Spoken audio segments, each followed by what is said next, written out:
Hello and thank you for joining for tonight's stories. I hope you enjoy. The Hollow Season. A Wendigo horror story. Prologue: The transmission. The radio crackled to life at 3:47 a.m., a sound that shouldn't have existed on this frequency. Park Ranger Daniel Mercer had been dozing at his desk in the Mount Katahdin Ranger Station, the summer heat making the old wooden building groan and settle like a dying animal. The emergency channel was supposed to be silent this time of year. No winter storms, no lost hikers, no emergencies requiring immediate response. Just the long, lazy days of July when the wilderness pretended to be benign. But the static that erupted from the speaker wasn't the clean white noise of atmospheric interference. It was wrong. It breathed. It pulsed with something that sounded almost organic, like the wet rhythm of a massive heart pumping viscous fluid through impossible chambers. Daniel sat upright, his hand automatically reaching for the volume knob, though some primitive instinct screamed at him to smash the radio instead, to destroy the thing that was trying to speak to him. Then the screaming started. It wasn't one voice. It was many layered, overlapping, harmonizing in a chorus of agony that no human throat should have been capable of producing. The frequencies shifted and warped, creating harmonics that made Daniel's teeth ache and his vision blur at the edges. He could hear words buried in the static, or perhaps they were just his mind trying to impose order on chaos. Names, coordinates, pleas for help that came far too late.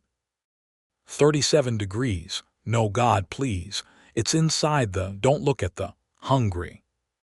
The transmission lasted 11 seconds. Daniel knew because he counted, his finger hovering over the record button on the ancient reel-to-reel tape deck that the station kept for official communications. By the time his shock-frozen muscles responded, the static had dissolved into silence, so complete it felt like a physical weight pressing against his eardrums. He sat in the dark for a long moment, the only light the faint green glow of the radio's display and the moon filtering through the window. His hand was shaking when he finally reached for the logbook, the pen leaving jagged marks across the page as he transcribed what he could remember of the coordinates that had been screamed into the ether. Sector 7G, the restricted zone. The words sat on the page like a curse. Daniel had been a ranger for 15 years, working his way up from seasonal trail maintenance to full-time patrol of the most remote sections of the Appalachian Trail's northern terminus. He knew every mile of these mountains, every hidden waterfall and abandoned logging road, every place where the forest grew thick enough to swallow sound and light and hope. But Sector 7G was different. It had been removed from official maps in 1983, the trails bulldozed, the access roads deliberately allowed to return to wilderness. The official story was environmental protection, a fragile ecosystem recovering from decades of logging and mining. The unofficial story, whispered among rangers who had been around long enough to remember, was something else entirely. The '83 incident. Daniel had been 12 years old when it happened, living 2 states away, but the story had followed him throughout his career like a shadow he couldn't outrun. A research team, 12 scientists, graduate students and support staff, had gone into the restricted zone to study old-growth forest ecology. Only one had come out, and what had emerged from those woods was barely recognizable as human. The survivor had spent the rest of his life in a psychiatric facility, unable to speak, unable to eat solid food, his eyes fixed on some horror that existed only in his memory. He died in 2001, still staring at nothing, still making sounds that the nurses swore were words in a language that didn't exist. And now, 40 years later, someone, or something, was broadcasting from that same cursed ground. Daniel looked at the coordinates again. The restricted zone wasn't technically his jurisdiction anymore, hadn't been since the closure. But the transmission had come through on his frequency, his channel, his responsibility. He could call it in to the regional office, wait for instructions, follow protocol like a good bureaucrat. but the screaming had sounded like a woman, young, terrified, dying. He reached for his jacket. Chapter 1: The Descent. The Jeep's headlights cut through the darkness like knives, illuminating a world that had forgotten the sun. Daniel had been driving for 3 hours, following old logging roads that existed only on his personal maps and in the memories of rangers who had patrolled these mountains before the restrictions. The main highways had given way to gravel, then dirt, then something that could barely be called a trail, a narrow path between trees that seemed to lean inward, their branches interlocking overhead to form a tunnel of shadow. He had tried the radio 3 times since leaving the station. Each attempt had produced the same result, static that sounded almost deliberate, as if something was listening and choosing not to respond. His cell phone showed no signal, hadn't since he crossed the old boundary markers an hour ago. He was alone in a way that modern people rarely experienced anymore, cut off from the network of satellites and towers that made the wilderness feel manageable, survivable. The Jeep's clock read 6:23 a.m. when he finally reached the research camp. Dawn should have been breaking, the eastern sky lightening toward gold and rose, but the forest here was different. The trees grew closer together, their canopy so dense that only fragments of light penetrated to the forest floor. It was twilight in the depths of summer, a perpetual dusk that made Daniel's skin crawl with atavistic dread. He killed the engine and sat for a moment listening.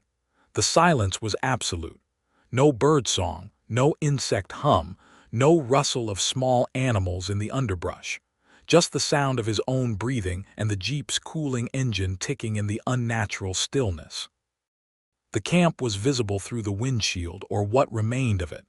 Daniel had been expecting destruction, bears, maybe, or a severe storm, but what he found was something else entirely. The tents weren't torn or collapsed. They were shredded, yes, but in a way that suggested precision rather than violence. The fabric had been cut along the seams, peeled back like the skin of some enormous fruit to expose the skeletal frames beneath. The sleeping bags inside were arranged in neat rows, as if their occupants had simply vanished in the night, leaving behind only the impressions of their bodies in the foam pads. But it was the frost that made Daniel's breath catch in his throat. Every surface glittered with it, delicate crystals of ice that coated the tent fabric, the equipment cases, the metal frames of the cots. It was July. The temperature outside should have been in the 70s, even at this elevation. But his breath fogged in the air, and when he touched the hood of his Jeep, the metal was cold enough to burn his fingertips. A thermos sat on the camp table, steam still rising from its open top. Daniel approached it cautiously, his hand hovering over the mouth of the container. The coffee inside was frozen solid, a dark cylinder of ice that reached almost to the brim. He touched it experimentally, and his finger stuck to the surface, skin peeling away when he pulled back. "Hello?" His voice sounded wrong in the silence, too loud and too small at the same time. "This is Park Ranger Daniel Mercer. Is anyone here?" The forest absorbed his words like a hungry mouth. No echo, no response, just the slow creak of frozen branches swaying in a wind he couldn't feel. Daniel forced himself to move through the camp systematically, checking each tent, each equipment case, looking for signs of what had happened here. The researchers' personal effects were undisturbed, backpacks with trail snacks, notebooks filled with observations about soil composition and tree growth, cameras with memory cards still inserted. It was as if the people had simply ceased to exist, leaving behind only the shells of their presence. He found the first body in the latrine tent. It was a woman, young, maybe 25, wearing a thermal shirt and hiking pants. She was curled in the corner of the portable toilet structure, her arms wrapped around her knees, her face pressed against the fabric wall. Her eyes were open, staring at something that wasn't there, and her mouth was frozen in an expression of such profound terror that Daniel had to look away. There were no visible wounds, no signs of struggle. She had simply died, apparently of fright, her heart stopped by something so horrible that it had broken her before she could even scream. Daniel backed out of the tent, his hand automatically going to the service weapon holstered at his hip. He had never fired it outside of the range, had never needed to. The wilderness had always been dangerous in the way that nature was dangerous, indifferent, unpredictable, but ultimately comprehensible. Bears attacked when surprised or protecting cubs. Lightning struck the tallest objects. Hypothermia crept in gradually, giving warning signs to those who knew how to read them. But this was different, this was malice, this was intention. He was reaching for his radio to call for backup, protocol be damned. This was clearly a crime scene now, when he heard the sound. It was faint at first, barely distinguishable from the creaking of the frozen trees, but it grew louder as he listened. A scratching, digging sound coming from somewhere to the north of the camp, beyond the tree line. Daniel followed it, moving as quietly as he could over the frost-covered ground. The sound led him deeper into the forest, away from the camp and the jeep and any hope of quick escape. The trees grew larger here, ancient pines that had been saplings when the first Europeans arrived on this continent, their trunks wider than his outstretched arms could reach. The frost thickened as he walked, coating every surface in a layer of white that crunched beneath his boots like broken glass. He found them beneath the roots of a lightning-struck pine. The tree must have been magnificent once, a giant that had dominated this section of forest for centuries. Now it was split down the middle, its heartwood exposed to the elements, its roots pulled partially from the earth by the force of the lightning strike. The hollow space beneath those roots had become a shelter of sorts, a natural bunker where 4 people huddled together in the darkness. They were alive. That was the first thing Daniel registered, relief flooding through him so intensely that his knees nearly buckled. But the second thing he noticed was almost worse than finding more bodies. These people were broken in ways that went beyond physical injury. A man in his 30s, wearing a filthy park ranger uniform that matched Daniel's own, stared at him with eyes that didn't seem to focus. His lips moved constantly, forming words that had no sound, a silent prayer or curse that he couldn't stop repeating. Next to him, a woman clutched a rock in each hand, her fingernails black with dirt and blood where she had tried to dig herself deeper into the earth. Another man rocked back and forth, his arms wrapped around his chest, making a sound that wasn't quite humming and wasn't quite screaming.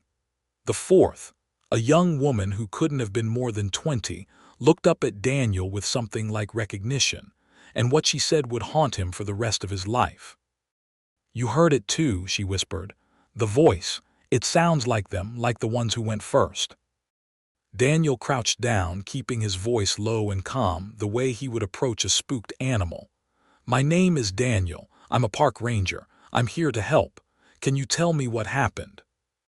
The young woman, her name tag read Dr. Sarah Chen, wildlife biologist, laughed, a sound that held no humor. "Help! No one can help. It's already inside. It knows all of us now." "What's inside? What attacked you?" "Not attacked," the rocking man said suddenly, his voice surprisingly clear. "Harvested. It takes what it needs and leaves the rest. We're just waiting our turn." Daniel looked at each of them in turn, cataloging their injuries. Besides the psychological trauma, they seemed mostly unharmed. Scratches from branches, bruises from falls, the kind of minor wounds you'd expect from people who had been running through rough terrain in the dark. But their eyes told a different story.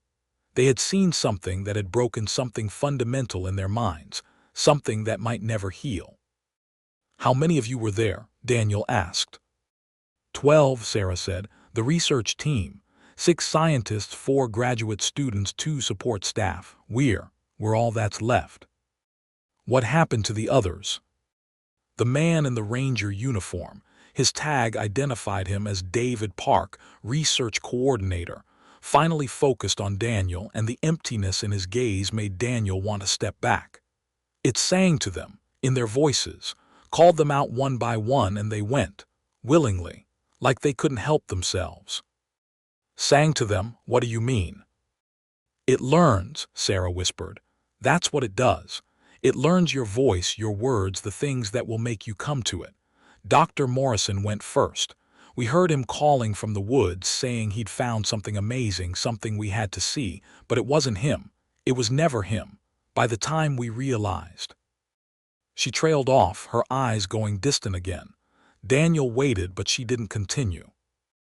"We need to get you out of here," he said finally. "I have a jeep at the camp. Can you walk?"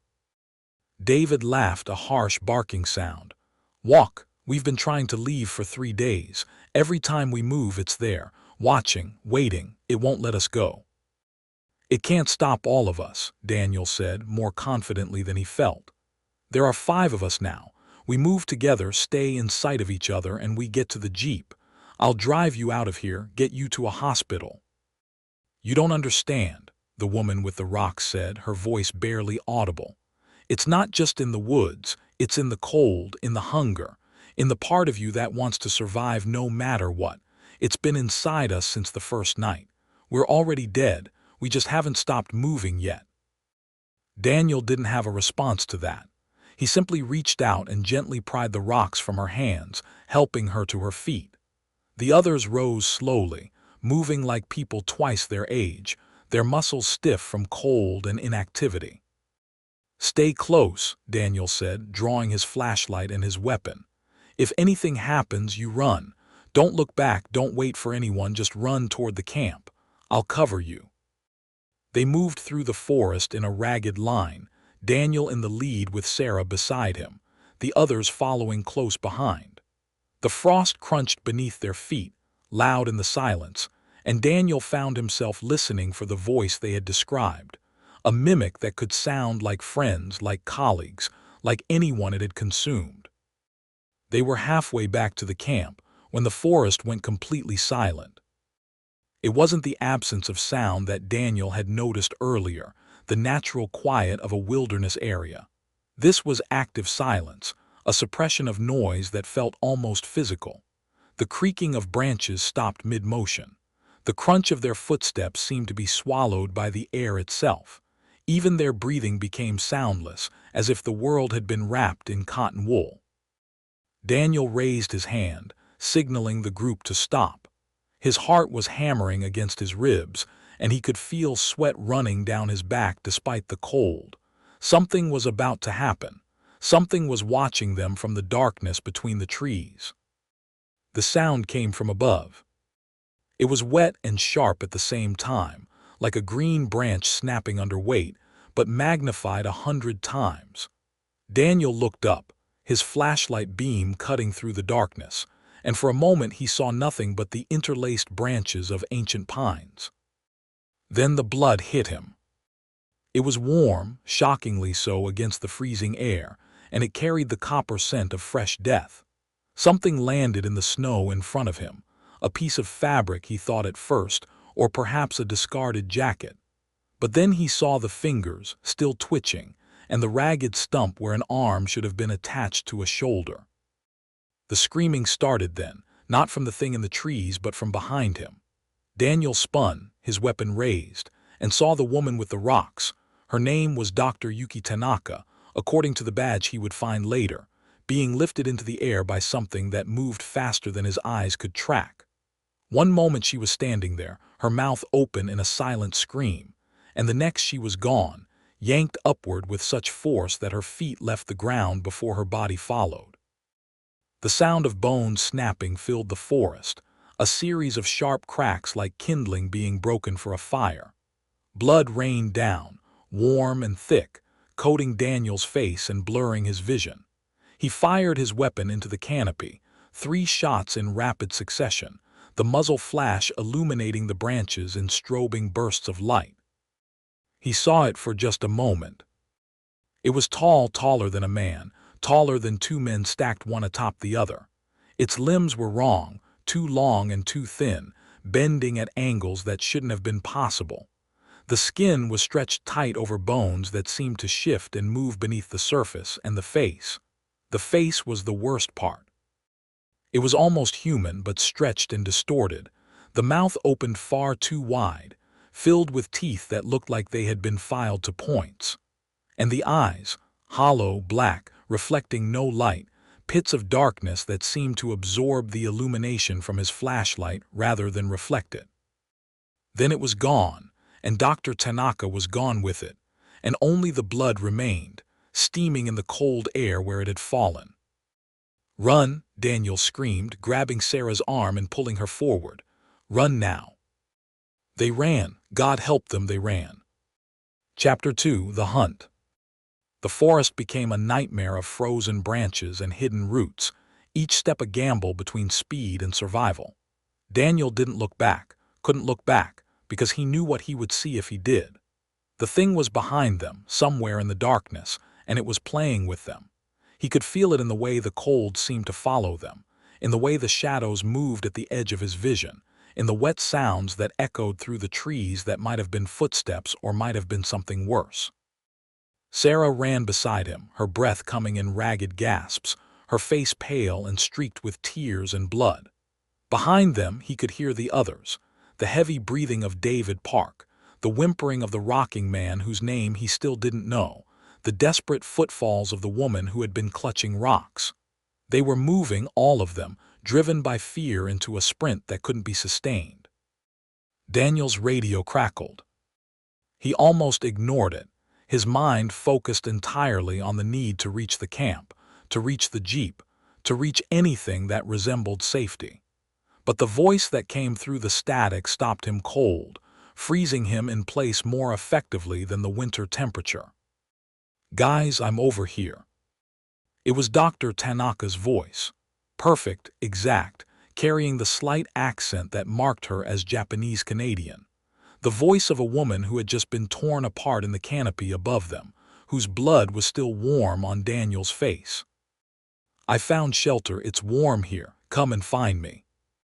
The radio fell from Daniel's numb fingers, landing in the snow with a soft crunch. Sarah stared at it, her eyes wide with horror. "It learns," she whispered. "I told you it learns everything." The voice came again, this time from a different direction, seeming to emanate from the trees themselves rather than the radio. "Daniel, is that you? I need help. My leg is broken. Please don't leave me here." It was his mother's voice. His mother, who had died 5 years ago in a nursing home in Ohio, who had never set foot in these mountains, who had been cremated and scattered in the lake where she had spent her childhood summers. "Don't listen to it," David Park gasped, grabbing Daniel's arm. "It's not real, none of it's real." But Daniel was already moving, drawn by a pull he couldn't resist, his feet carrying him toward the sound of his mother's voice before his mind could catch up.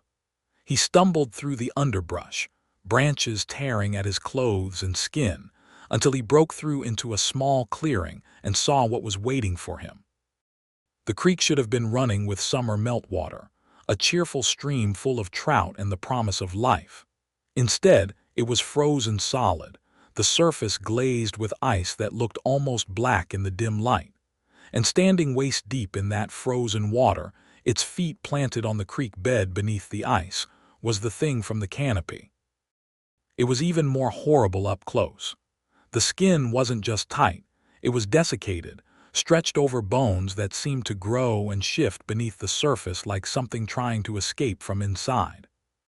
The ribs pressed against the flesh like the bars of a cage, and Daniel could see the heart beating within the chest cavity, a dark lump of frozen meat that pulsed with impossible life.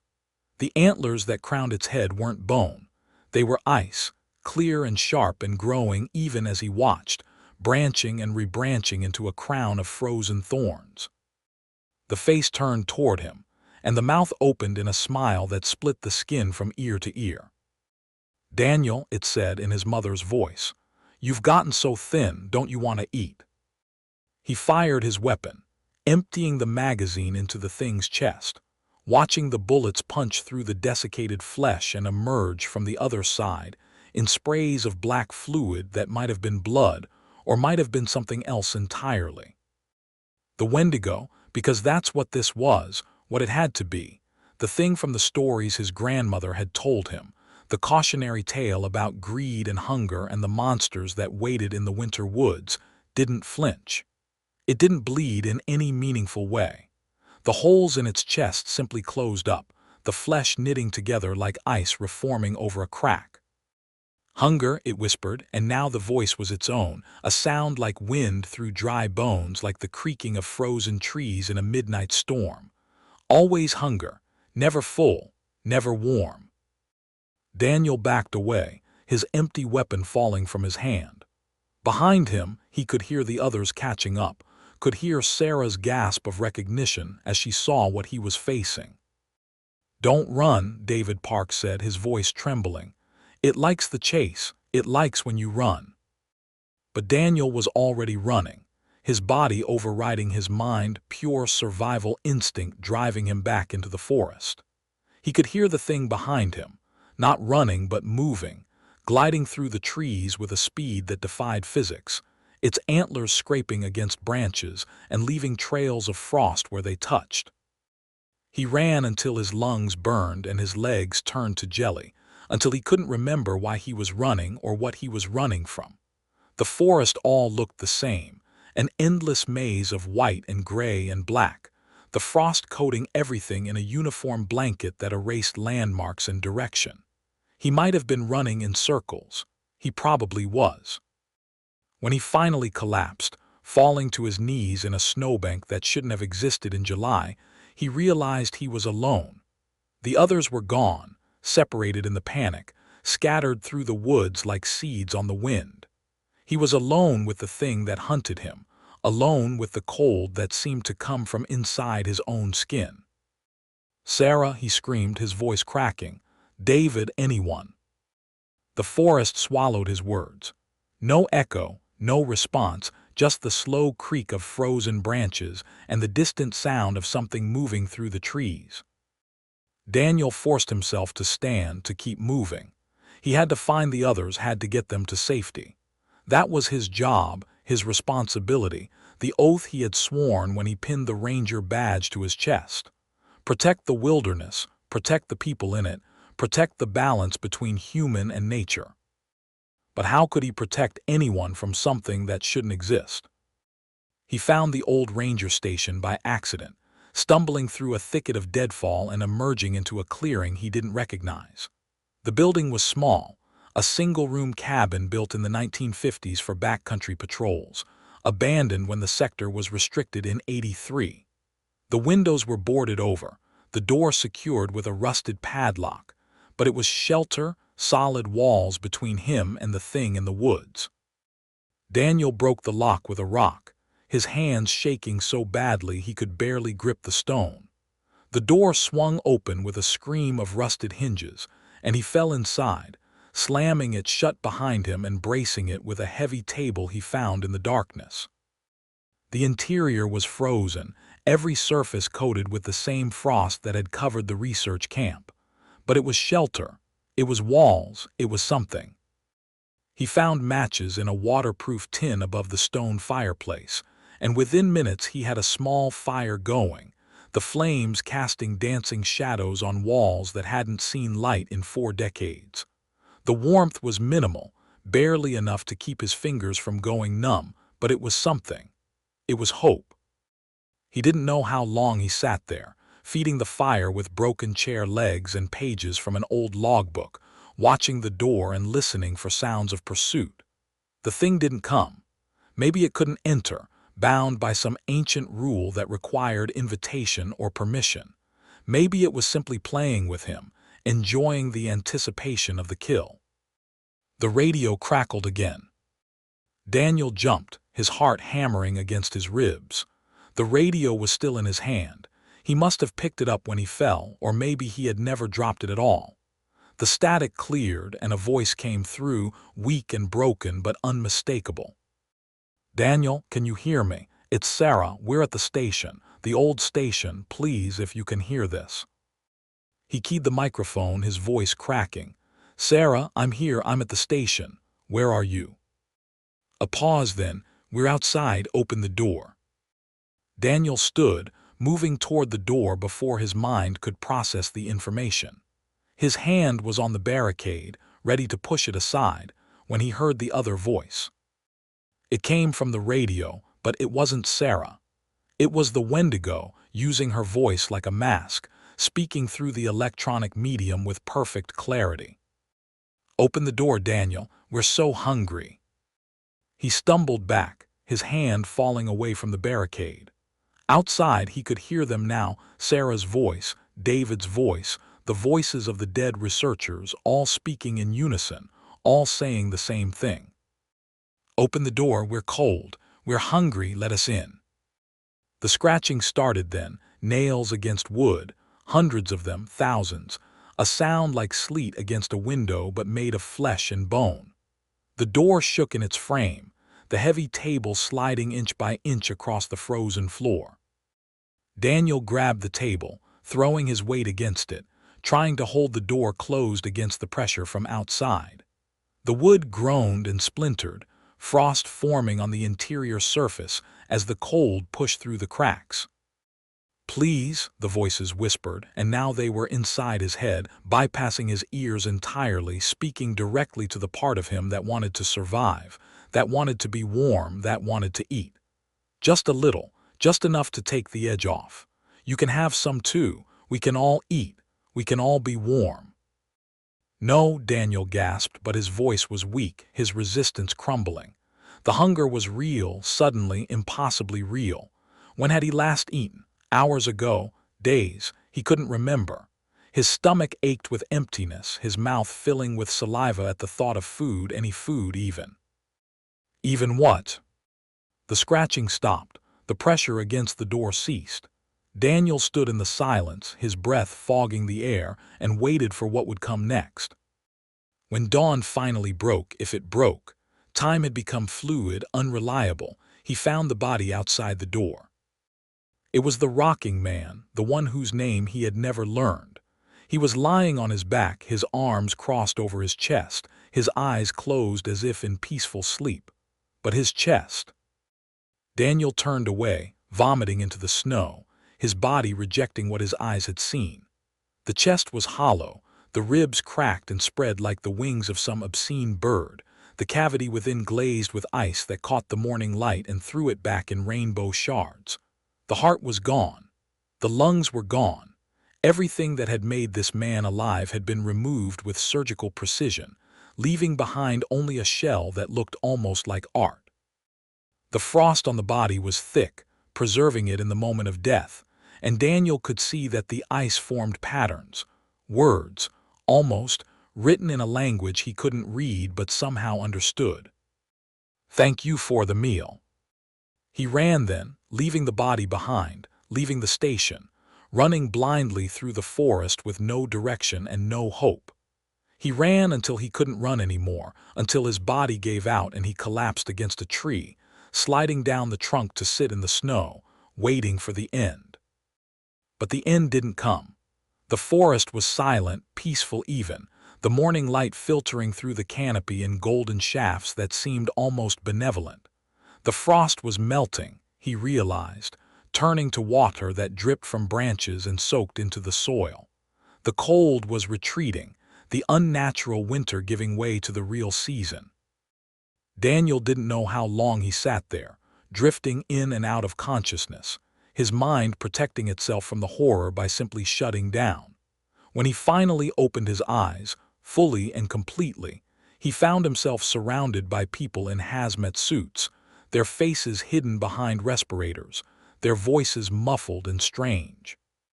Subject located, alive, appears to be in shock. Any others? Negative, just this one. Bring him in. Command wants to debrief before we torch the site. They lifted him onto a stretcher, strapped him down, carried him through the forest to where vehicles waited on a road that shouldn't have existed, a road that led out of the restricted zone and back to the world of the living. Daniel didn't resist. He didn't have the strength to resist. He simply lay there and watched the canopy pass overhead, the green leaves filtering the sunlight, the world pretending that everything was normal. But he knew. He knew what waited in the deep woods, what slept beneath the roots of ancient trees, what woke when the hunger grew strong enough. He knew that the Wendigo was real, that the stories were true, that the wilderness held horrors that no amount of civilization could erase. And he knew, with a certainty that settled into his bones like the cold itself, that it wasn't over. It would never be over. The Wendigo slept, but it dreamed, and in its dreams it hungered. Chapter 3: Extraction. The debriefing took place in a room with no windows, buried somewhere beneath the earth where the sunlight couldn't reach. Daniel sat in a metal chair, wrapped in a thermal blanket that did nothing to stop his shaking, and faced a woman whose face he would never forget. She was military or something like it. Her uniform had no insignia, no name tag, no indication of rank or affiliation. But she wore it with the ease of long habit, and the scar that curled up her neck from beneath her collar spoke of experience that went beyond ordinary service. It was a frostbite scar, he realized, the tissue dead and white against her otherwise healthy skin. "Ranger Mercer," she said, her voice flat and professional, "I'm told you have some questions." "I have more than questions," Daniel said, and was surprised by the strength in his voice. "I have a dead zone full of dead people, a creature that shouldn't exist, and a government cover-up that's been running since 1983. What the hell is going on?" The woman smiled, but it didn't reach her eyes. "Direct, I appreciate that." She slid a folder across the table, thick with documents and photographs. "This is classified at the highest level. What I'm about to tell you doesn't leave this room. If you repeat it, you'll be institutionalized. If you try to prove it, you'll be killed. Do you understand?" Daniel nodded, his hand reaching for the folder. "The Wendigo isn't a myth," she said. "It's not a story to frighten children. It's a biological entity, possibly extra-dimensional, possibly something else entirely, that has existed in the northern forests for as long as humans have walked this continent. The Algonquian peoples knew it. They had rituals to contain it, to keep it sleeping. But those rituals were lost or suppressed, and now we deal with the consequences." Daniel opened the folder. The first photograph showed a creature similar to what he had seen in the forest, but frozen in ice, preserved like a specimen in a museum. The second showed a research facility, underground, with cells and containment equipment designed for something large and strong and fast. "We've been hunting them for over a century," the woman continued. "The 1983 incident you may have heard about was the first successful capture. Before that, we could only kill them, and killing them doesn't work. They come back. They always come back. The only way to stop them is to contain them, to keep them dormant, to feed them just enough to keep them from waking fully." "Feed them?" Daniel's voice was barely a whisper. "The Wendigo is hunger made manifest. It consumes, but it's never full. The more it eats, the larger it grows, the hungrier it becomes. It's a paradox, a perpetual motion machine of appetite. We keep them sedated with a carefully managed diet, animal meat mostly, though they prefer human. But sometimes they wake up." She leaned forward, her scar catching the light. "Your research team found something they shouldn't have. An old burial site, maybe, or a ritual object. Something that stirred the sleeper.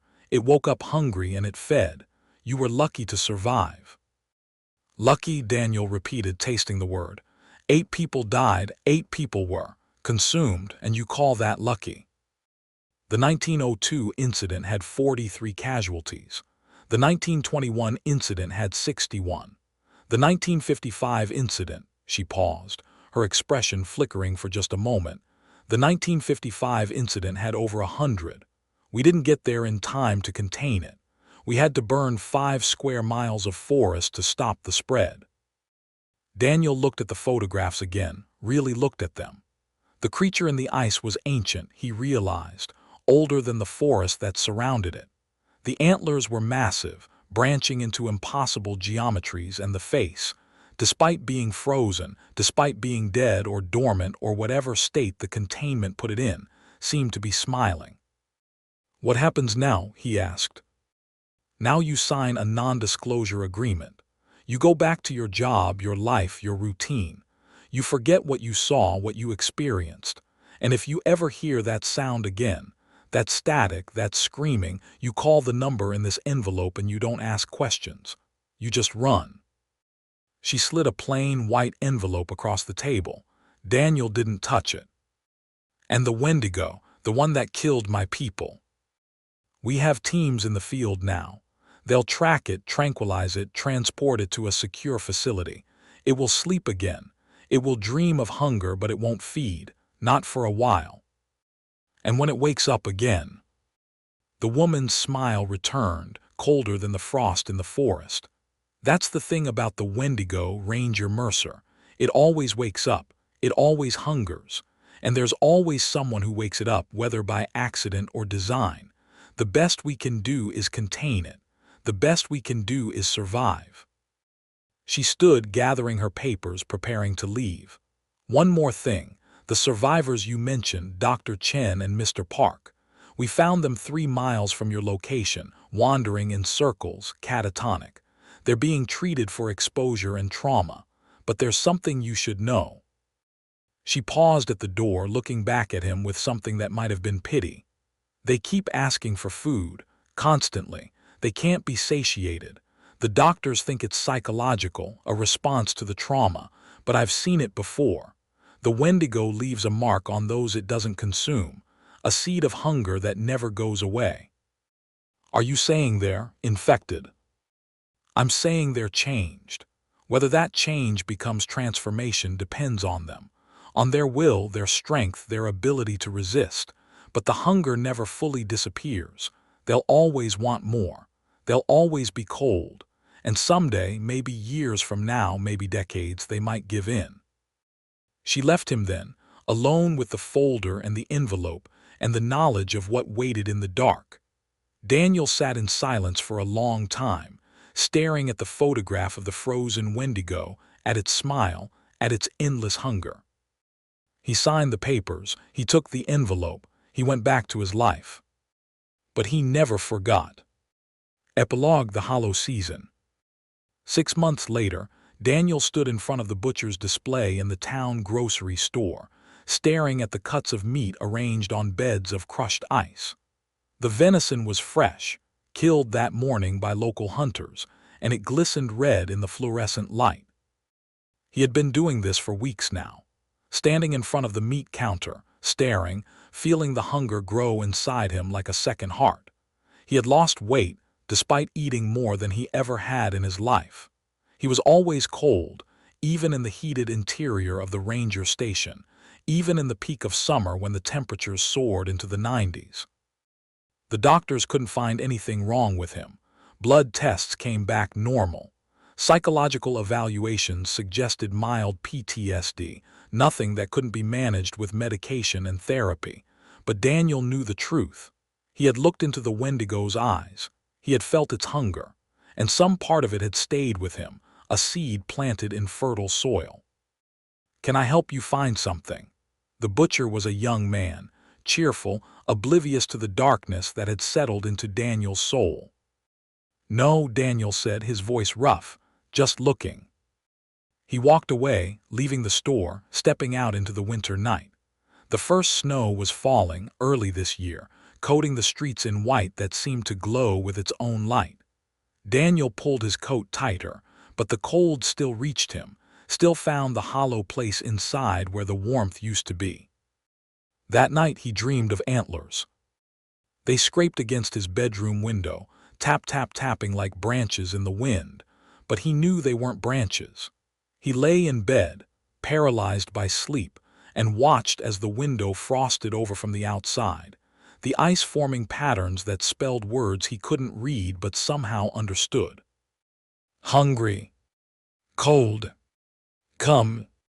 He woke screaming, his throat raw, his sheets soaked with sweat that froze almost immediately in the unnatural chill of his bedroom. The window was clear, the night silent, but the smell remained. The smell of the forest in winter, of pine and snow and something else, something that smelled like meat left too long in the sun. Daniel got out of bed and went to the kitchen. He opened the refrigerator and stared at its contents, leftover chicken, vegetables, a carton of milk. None of it appealed to him. None of it would fill the hollow space inside. He knew what would fill it. He had known since the forest, since the screams, since the moment when he had looked into the Wendigo's eyes and seen himself reflected there. He closed the refrigerator. He went back to bed. He lay in the darkness and listened to the wind, wondering if it was really wind or if it was something else, something calling his name in a voice that sounded almost like his own. The winter was coming, the hollow season when the world died and waited to be reborn. And in the deep woods, in the places where the old gods still slept, the Wendigo was dreaming, dreaming of hunger, dreaming of warmth that could only come from consuming everything. Daniel closed his eyes and tried to sleep. But in his dreams, he was already walking through the snow, following a path that led deeper and deeper into the forest, toward a clearing where something tall and thin and endlessly hungry waited with open arms. The hollow season had begun, and it would be a long, cold winter. Chapter 4: The Return. 5 years passed. Daniel Mercer lived in a small cabin on the edge of the restricted zone, a property he had inherited from a distant uncle who had died under mysterious circumstances. The cabin was isolated, surrounded by forest on 3 sides and a lake on the 4th, accessible only by a dirt road that became impassable in winter. It was the perfect place for a man who wanted to be alone, who wanted to forget, who wanted to pretend that the world was normal. But the world wasn't normal. Daniel knew that better than anyone. He had tried to return to his old life after the incident. He had tried to be a park ranger again, to patrol the trails and help the hikers and pretend that the wilderness was just trees and animals and the occasional bear. But he couldn't do it. Every shadow made him flinch. Every sound in the night made him reach for a weapon. Every cold snap made him remember the frost that had covered the research camp in July. So he had retreated, to the cabin, to the woods, to the silence that was broken only by the wind and the occasional call of a loon. He grew a beard, let his hair grow long, became a hermit in all but name. The locals in the nearest town, 20 miles away, a place called Millbrook that time had forgotten, called him the Wendigo Man, whispering that he had been touched by something in the woods, that he had brought a curse back with him. They weren't wrong. The hunger had never gone away. It was with him always, a hollow space in his belly that no amount of food could fill. He ate constantly, venison, fish, the preserved meats he bought in town, but it made no difference. He was always hungry, always cold, always aware of the thing that had marked him in the forest. He had tried to tell himself it was psychological. PTSD, the doctors had said, trauma response, normal reaction to abnormal events, but he knew the truth.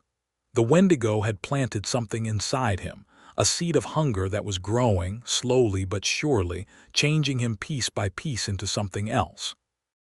He saw it in the mirror sometimes. The way his eyes seemed darker, hollower. The way his fingers seemed longer, more delicate. The way his teeth seemed sharper, more pronounced. He was becoming one of them. He knew it, had known it since the forest, and he had retreated to this cabin to wait for the transformation to complete. But it wasn't completing. It was just continuing.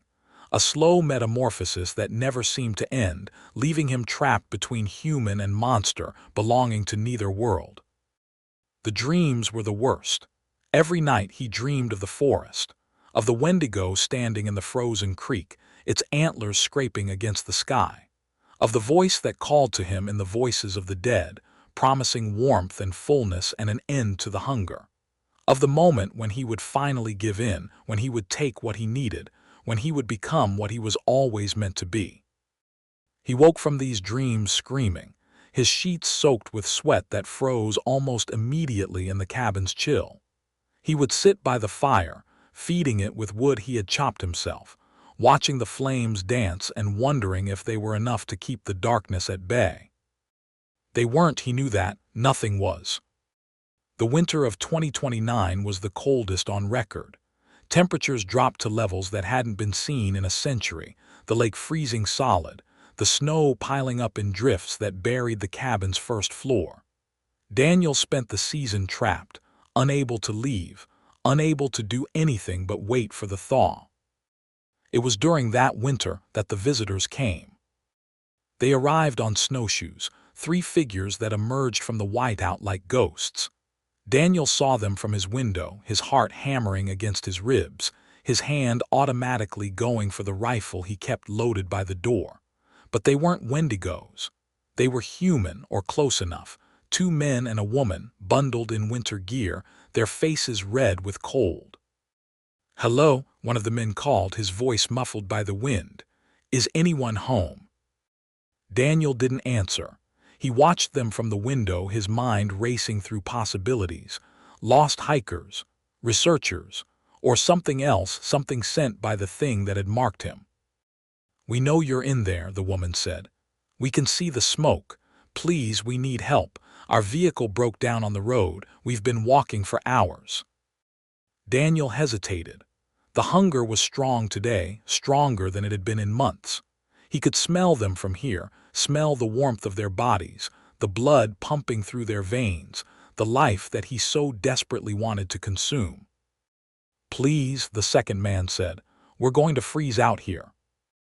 Daniel made his decision. He opened the door. They were young, he saw, maybe in their 20s, graduate students from the university in Orono. They were studying climate change, they said, tracking temperature anomalies in the region. They had heard about the restricted zone, about the strange weather patterns, and they had come to investigate. "You shouldn't be here," Daniel said, his voice rough from disuse. "This area is dangerous." "We know," the woman said. Her name was Jessica, and she had the kind of bright, curious eyes that reminded Daniel of the researchers he had tried to save all those years ago. "That's why we're here. Something's happening to the weather, something that doesn't make sense." "You have no idea," Daniel said. He let them in, gave them hot drinks, warmed them by the fire. They talked about their research, their theories, their excitement at being on the cutting edge of climate science. They didn't know about the Wendigo, about Site 7, about the secret war that had been raging in these woods for centuries. But they were about to learn. It started with the radio. Daniel had kept it, the same one from the ranger station, tuned to the same frequency that had brought him the screaming transmission 5 years ago. It had been silent since that night, dead as a stone, but now it crackled to life, filling the cabin with static that sounded almost like breathing. The students looked at it confused. "Is that?" "Quiet," Daniel said, his hand raised. The static cleared and a voice came through. It was his voice, Daniel realized, his own voice speaking words he had never said. "Welcome home, Daniel. We've been waiting for you." The students looked at him, their expressions shifting from confusion to fear. "What is this?" Jessica asked. "What's going on?"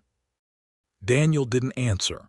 He was staring at the window, at the frost that was forming on the glass, at the shapes that were moving outside in the whiteout.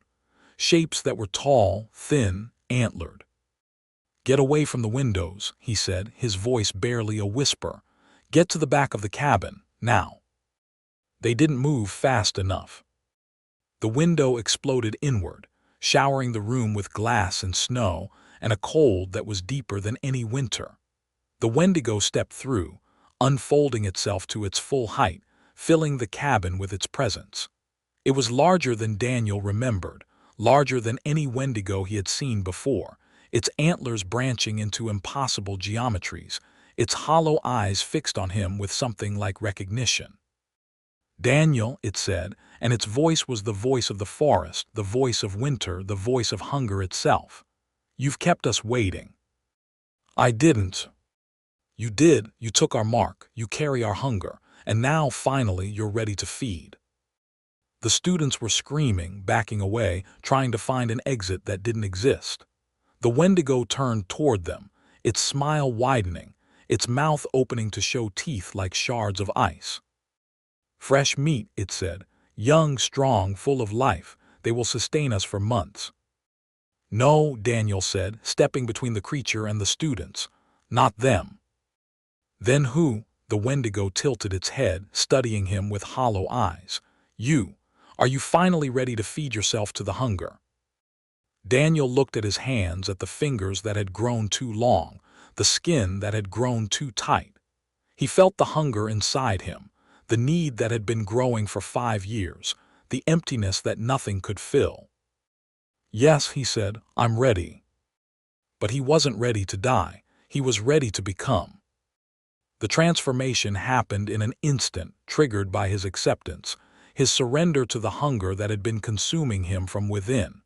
He felt his bones lengthen, his skin tighten, his teeth sharpen. He felt the cold become warmth, the hunger become satisfaction, the emptiness become fullness. He became. When it was done, he stood before the Wendigo as an equal, tall and thin and antlered, his hollow eyes reflecting no light. The students were frozen in terror, unable to move, unable to scream, their minds broken by what they had witnessed. "Welcome, brother," the Wendigo said. "Welcome to the endless hunger." Daniel, no, not Daniel anymore, something else, something new turned to the students. He could smell them, could taste their fear, could feel the life pulsing through their veins. He was hungry, so hungry, and they were food, and the hunger demanded to be satisfied. He fed. And for the first time in 5 years, he was full. Final epilogue: the long winter. The cabin burned that night, the fire consuming everything within it, the bodies, the evidence, the last traces of Daniel Mercer's humanity. The Wendigos walked away from the ashes, 2 creatures now where there had been one, moving through the snow with a purpose that no human could understand. They were not alone. In forests across the continent, other Wendigos were waking, rising from their slumber to feed on a world that had forgotten they existed. The long winter was coming, the age of ice and hunger that the old stories had prophesied, and humanity was running out of time. But the Wendigos didn't care about prophecy. They didn't care about the future. They cared only about the hunger, the endless, insatiable hunger that drove them to consume everything in their path. And they were so very hungry. In the ashes of the cabin, investigators would find a journal, its pages filled with Daniel's handwriting, describing his transformation, his hunger, his final surrender. The last entry read, "I thought I was fighting it, I thought I could resist, but the hunger never goes away. It only grows, and in the end we all give in. We all become what we were always meant to be." Below that, in a different handwriting, in letters that seemed to be made of frost, were the words, "Welcome to the family." The investigators would dismiss it as a hoax, a prank, the work of a disturbed mind. They would never know the truth. They would never know that the Wendigos were walking, that the hunger was spreading, that the long winter had finally begun. And in the deep woods, in the places where the old gods still slept, the creatures of ice and hunger were multiplying, growing stronger with every meal, preparing for the feast that would never end. The hollow season had become eternal, and the world would never be warm again. Operation Whiteout. A Wendigo horror story. Prologue: the debriefing tape. Classified eyes only. Cryptid Response Division Operation Whiteout After-Action Report. Recovery date: March 15, 2024. Location: Canadian Rockies. Grid reference classified. The tape begins with 30 seconds of static. Not the clean white noise of electronic interference, but something denser, almost organic, like the sound of wind through hollow bones. Then a voice emerges, cracked and broken, speaking in fragments that have to be pieced together like a puzzle made of broken glass. This is Rook, call sign Rook, team leader, Special Cryptid Response Unit designation. Designation doesn't matter anymore, nothing matters. A pause, the sound of heavy breathing, wet and labored, as if the speaker is injured or dying. We were told it was just a cryptid, just another monster for the menagerie. We were wrong. God help us, we were so wrong. Another pause, longer this time. In the background, something moves, something large. the sound of claws against metal, of heavy breathing that doesn't match the speaker's rhythm. It learns. That's what I need to record, what I need them to understand. It doesn't just hunt, it studies, it adapts, it wanted to be caught, it wanted to come here, and now we're the ones trapped with it. The tape cuts off abruptly, mid-sentence. When it resumes, the voice is different, calmer, more controlled, but with an undercurrent of madness that makes the listener want to stop the playback. This is the final log of Operation Whiteout. 7 personnel deployed, 7. The voice breaks. When it continues, it's barely a whisper. Subject W7 is contained. Repeat, Subject W7 is contained. But containment may not be possible. Subject displays abilities beyond documented parameters. Subject is smiling. The tape ends with a sound that might be laughter, or might be screaming, or might be something that has no name in any human language. End of recording. Chapter 1. The Team. The Special Cryptid Response Unit didn't officially exist. Their budget was hidden in the black spaces between line items, their personnel drawn from military units that had been disbanded decades ago, their facilities located in places that didn't appear on any map. They were the cleaners, the collectors, the ones who came after the horror movies ended to make sure the monsters stayed in their cages. Rook had been leading SCRU teams for 8 years when the call came in. He was 42, ex-Delta Force, with a service record that had been heavily redacted even before he joined the unit. He had faced vampires in Romania, werewolves in Montana, and something in the Louisiana bayou that he still couldn't describe without his hands shaking. He thought he had seen everything the world had to offer in terms of supernatural threat. He was wrong. The briefing took place in their underground headquarters, a converted NORAD facility buried beneath a mountain in Colorado. The conference room was cold, lit by fluorescent tubes that hummed with a frequency that set Rook's teeth on edge. Around the table sat the 6 other members of his team, each hand-picked for this mission, each possessing skills that made them valuable and experiences that made them expendable. Doc sat to Rook's left, a biologist in her early 50s who had made her reputation studying the physiological adaptations of deep-sea creatures before being recruited into the program. She had written 3 classified papers on Wendigo biology, each more disturbing than the last, and she kept a vial of what she claimed was essence of hunger in her pocket at all times. She was thin to the point of emaciation, her eyes bright with an enthusiasm that bordered on mania. Wendigos are fascinating, she said, not for the first time as she reviewed the mission files. Biologically impossible, of course. The caloric requirements alone should kill them within days, but they persist, they grow, they consume. There's something else at work here, something beyond simple biology. Let's keep the speculation to a minimum, Rook said, though he knew it was futile. Doc would speculate. It was what she did. Hex sat next to her, the team's tech specialist. He was 29, former NSA, with a talent for building gadgets that shouldn't work but somehow did. His current project was a series of EMP traps designed to disrupt the electrical impulses that supposedly powered Wendigo nervous systems, a theory that Doc had proposed and that Rook suspected was complete nonsense. I've got the drones prepped, Hex said, spinning a stylus between his fingers. Thermal imaging, motion sensors, the works. If it moves, we'll see it. If it breathes, we'll hear it. Wendigos don't breathe, Doc corrected. Not in the traditional sense. Their respiration is different. Great, Hex muttered. Another monster that breaks the rules. Across the table, Tango reviewed tactical maps with the intensity of a man preparing for war. He was ex-special forces like Rook, but his background was in hunting.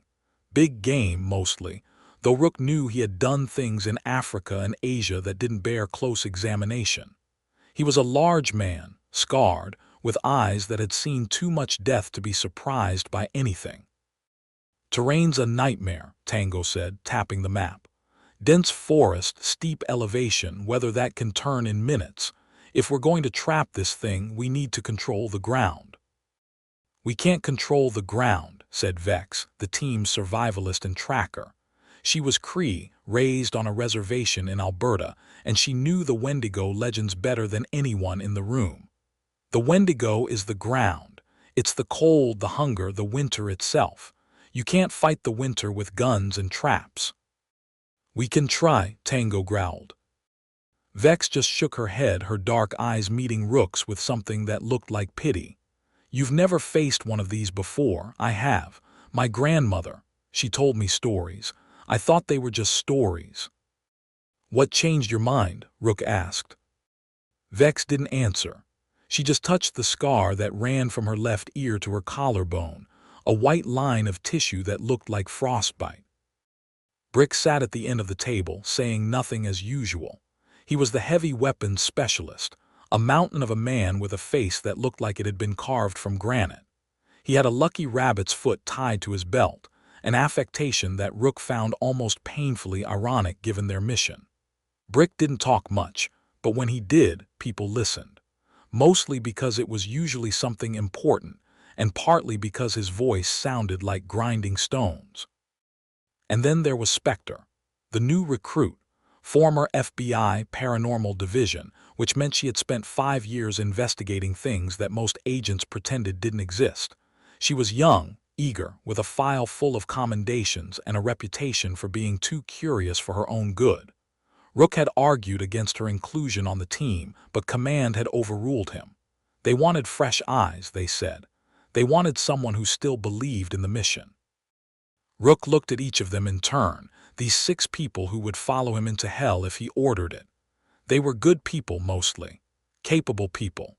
But he had read the files on the Canadian operation, the one that had gone wrong in 1983, and he knew that good and capable weren't always enough. Listen up, he said, his voice carrying the authority of command. We're wheels up in 6 hours. Destination is a research outpost in the Canadian Rockies, approximately 50 miles from the nearest settlement. 3 days ago, the outpost went dark. Satellite imagery shows claw marks inside the facility, inside, not outside. Command believes a Wendigo has taken up residence. Inside, Doc leaned forward, her eyes gleaming. That's unusual. Wendigos are typically forest hunters. They don't enter human structures unless... Unless what? Spectre asked. Doc hesitated. Unless they're invited. The room went silent.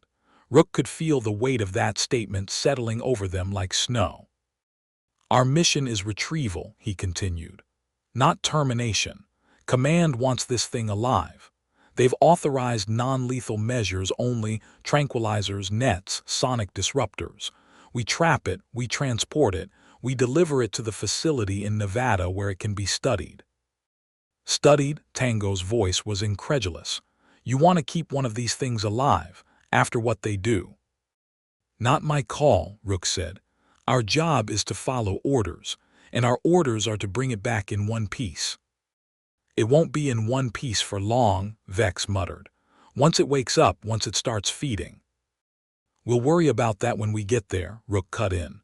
For now, gear check, final briefing, and transport. Any questions?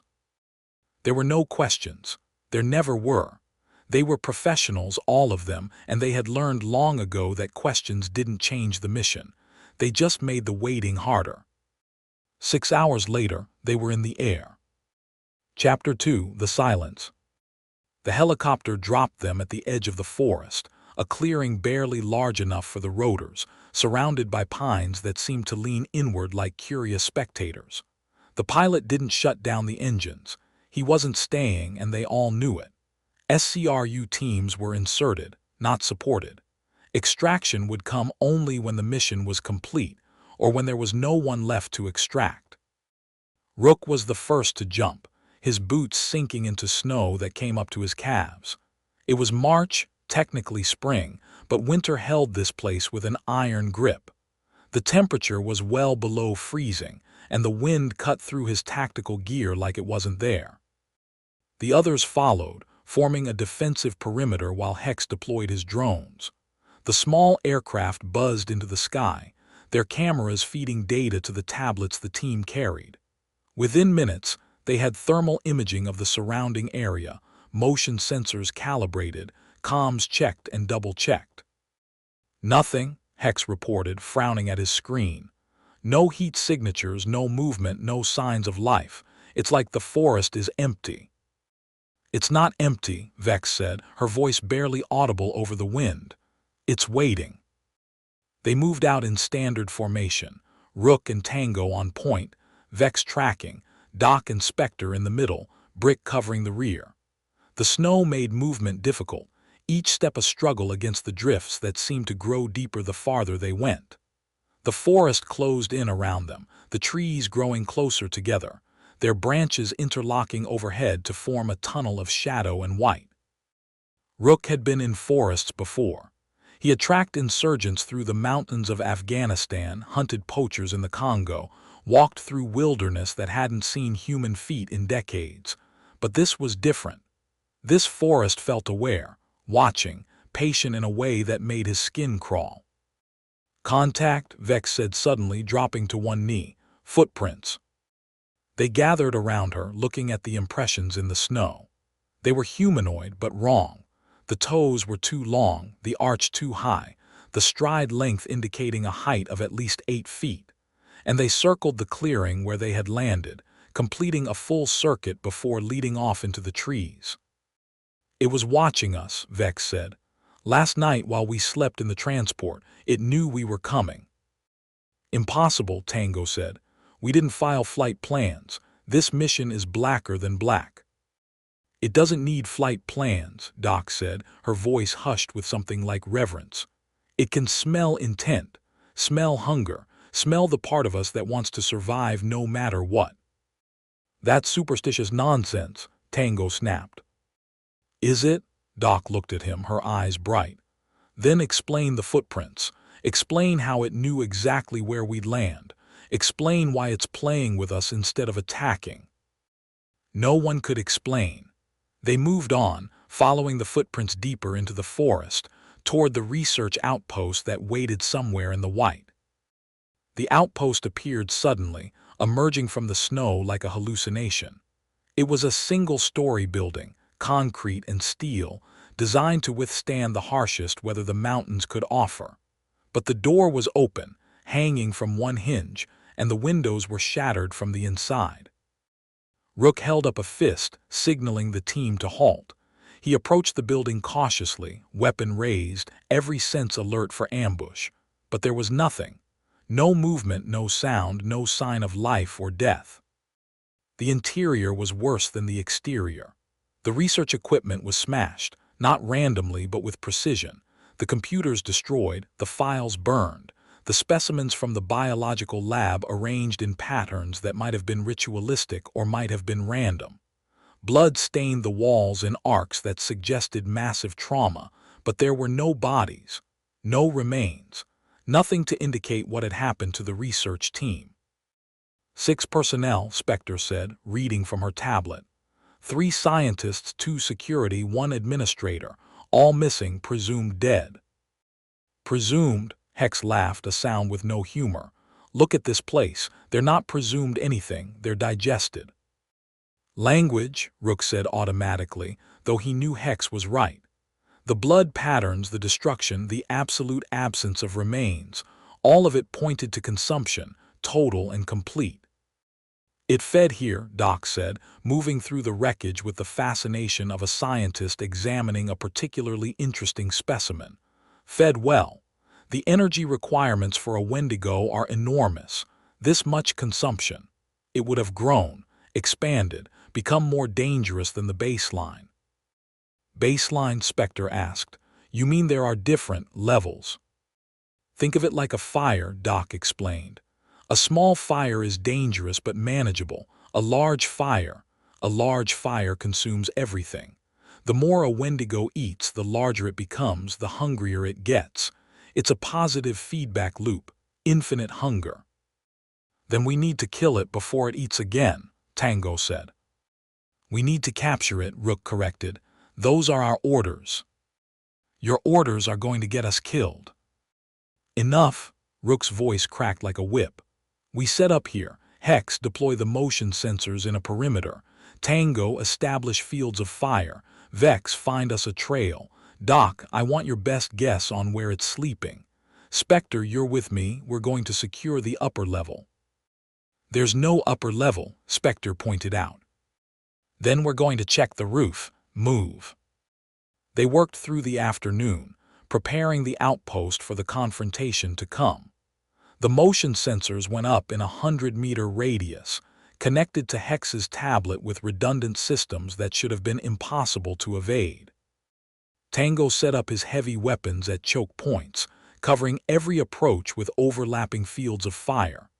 Doc prepared tranquilizers, massive doses of ketamine and other sedatives, enough to drop an elephant, mixed with compounds that she claimed would disrupt the Wendigo's anomalous biology. Vex found the trail easily. It led from the outpost into the forest, a path of disturbed snow and broken branches that seemed almost deliberately obvious. Too obvious, Rook thought, but he didn't say it aloud. As the sun began to set, though sunset was barely distinguishable from daylight in the overcast sky, they gathered in the outpost's central room, reviewing their preparations and waiting for the darkness. "It will come tonight," Vex said. "It knows we're here. It won't be able to resist." "Then we'll be ready," Rook said. He hoped he sounded more confident than he felt. Chapter 3: The Trap. Night fell like a curtain, sudden and absolute. The temperature dropped further, the wind picking up to drive snow against the outpost's walls in rhythmic waves. The team settled into their positions, weapons ready, eyes fixed on the darkness beyond the windows. Rook was in the command center, a generous term for a room with a radio and some folding chairs, monitoring the sensor feeds and coordinating the team.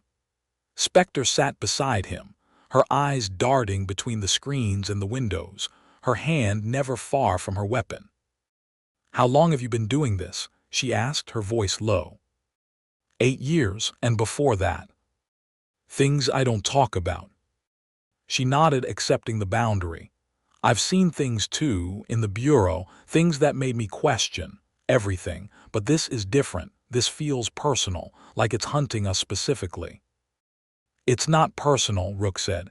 "It's just hungry, we're just food." The radio crackled, Hex's voice tense. "Movement, Sector 4, something big." Rook leaned forward, studying the thermal feed.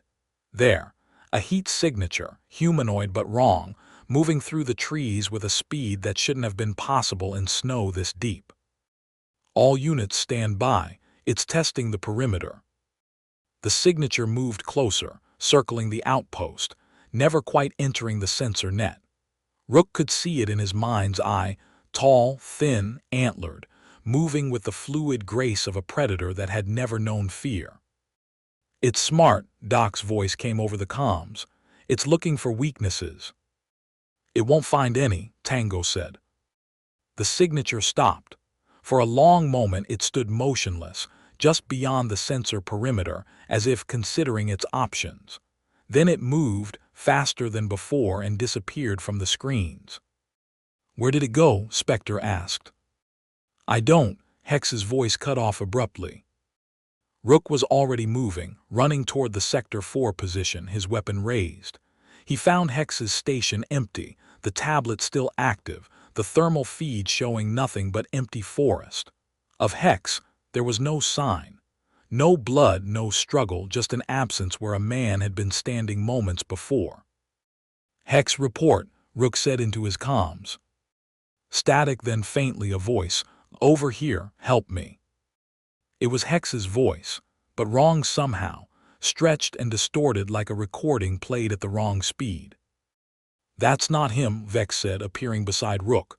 "That's it mimicking." "How do you know?" "Because Hex is already dead." The attack came from above. The Wendigo dropped through the ceiling with a crash of broken concrete and twisted rebar, landing in the center of the room with a sound like breaking ice. It was larger than Rook had imagined, larger than the files had suggested. 9 feet tall at least, maybe 10. its limbs stretched to impossible lengths, its skin pulled tight over bones that seemed to shift and move beneath the surface. The antlers were the worst part. They weren't bone, Rook realized in the split second before he opened fire. They were ice, clear and sharp and growing even as he watched, branching into geometries that hurt to look at. And the face, almost human but stretched and distorted, the mouth opened in a smile that showed teeth like shards of glass. Rook fired, 3-round bursts center mass, watching the bullets punch through desiccated flesh and emerge in sprays of black fluid. The Wendigo didn't flinch. It turned toward him, its head tilting at an angle that no human neck could achieve, and spoke in Hex's voice. "That tickles." Tango opened fire from the doorway, his heavy weapon chattering, rounds tearing into the Wendigo's back. It spun, impossibly fast, and lashed out with one elongated arm. Tango tried to dodge, but the arm seemed to stretch, to grow, catching him in the chest and throwing him across the room. He hit the wall with a sound like breaking bones and didn't get up. "Fall back," Rook screamed. "Fall back to secondary positions." They ran, scattering through the outpost's corridors, the Wendigo moving among them with terrible grace. Rook saw Doc go down, not from the creature but from a fall, her leg twisting beneath her as she stumbled. He saw Spectre firing wildly, her shots going wide, her eyes wide with terror. He saw Brick standing his ground, emptying his weapon into the thing's chest, the rabbit's foot on his belt swinging with the recoil. The Wendigo reached for Brick, its claws extending like blades of ice. Brick tried to reload, fumbling with the magazine, and the claws closed around his throat. The Wendigo lifted him easily, one-handed, and brought him close enough to whisper in his ear. "Lucky," it said, in a voice like wind through frozen trees. Then it bit him.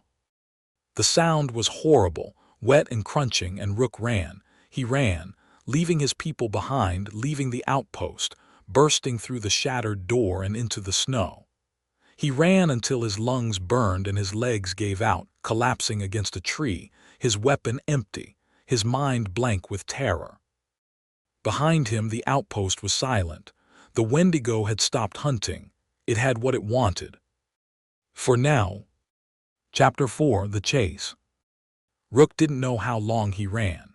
Time had become fluid, unreliable, measured only in the burning of his lungs and the pounding of his heart. The forest all looked the same, an endless maze of white and shadow, and he was hopelessly lost within minutes of leaving the outpost. He finally collapsed against a fallen log, gasping for breath, his body shaking with cold and adrenaline.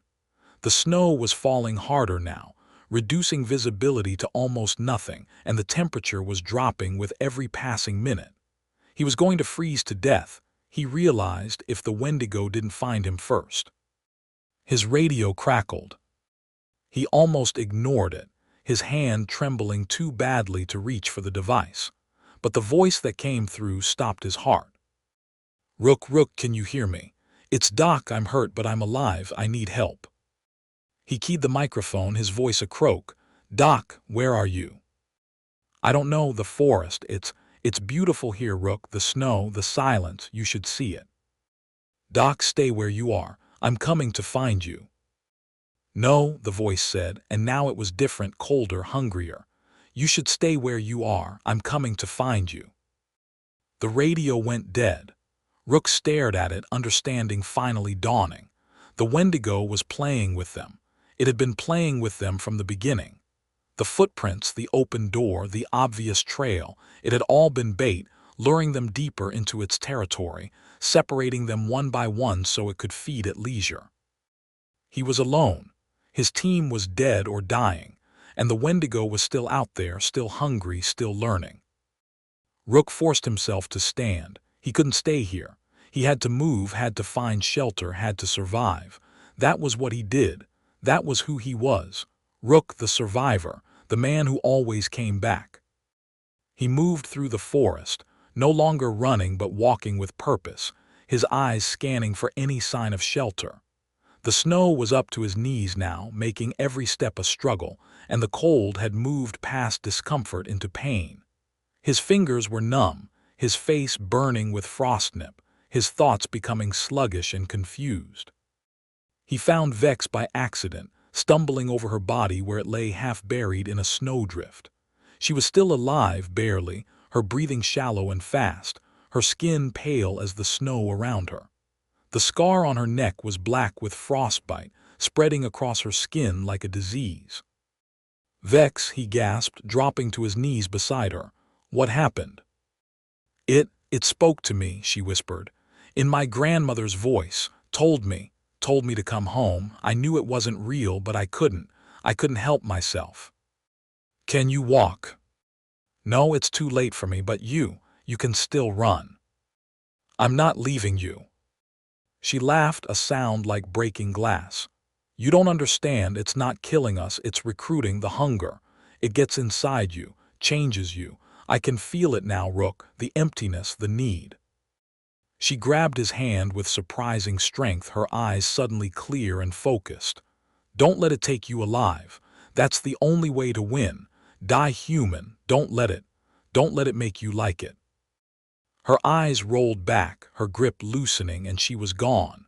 Rook sat with her for a moment, saying a prayer he didn't believe in, then forced himself to move on. There was nothing he could do for her now. There was nothing he could do for any of them. The forest seemed to close in around him, the trees growing closer together, their branches reaching down like claws. He could feel the Wendigo watching, feel its hunger like a physical weight pressing against his skin. It was toying with him now, letting him run, enjoying the chase. He found the trap by accident. It was one of their own, a net rigged with motion sensors and electrified cables, designed to hold a Wendigo long enough for transport. It hung between two trees, partially collapsed, the power source still humming with electricity. And caught within it, tangled in the mesh, was Spectre. She was still alive, her eyes wide with terror, her mouth opening and closing in silent screams. The net had tightened around her, the electrodes burning into her skin, and she was trapped, truly trapped, with no way out. Rook approached cautiously, his mind racing. He could free her, but it would take time. Time he didn't have, time the Wendigo wouldn't give him. "Spectre," he said, keeping his voice low, "I'm going to get you out, stay still." "No," she gasped. "No, don't, it's watching, it wants you to try." "I don't care what it wants." He reached for the net, his hands finding the release mechanism, and that was when he heard it. The sound of movement in the trees, the creak of frozen branches, the wet sound of something breathing that wasn't wind. The Wendigo emerged from the snow like a ghost, its form barely distinguishable from the white around it. It moved slowly now, no longer rushing, no longer hunting. It knew it had one.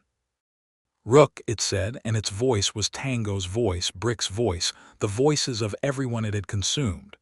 "You don't have to run, you don't have to be cold. Come with me, be warm, be full." "Go to hell," Rook said, but his voice was weak, his hands frozen on the net's release. "Hell is cold," the Wendigo said. "Hell is empty, I offer something else.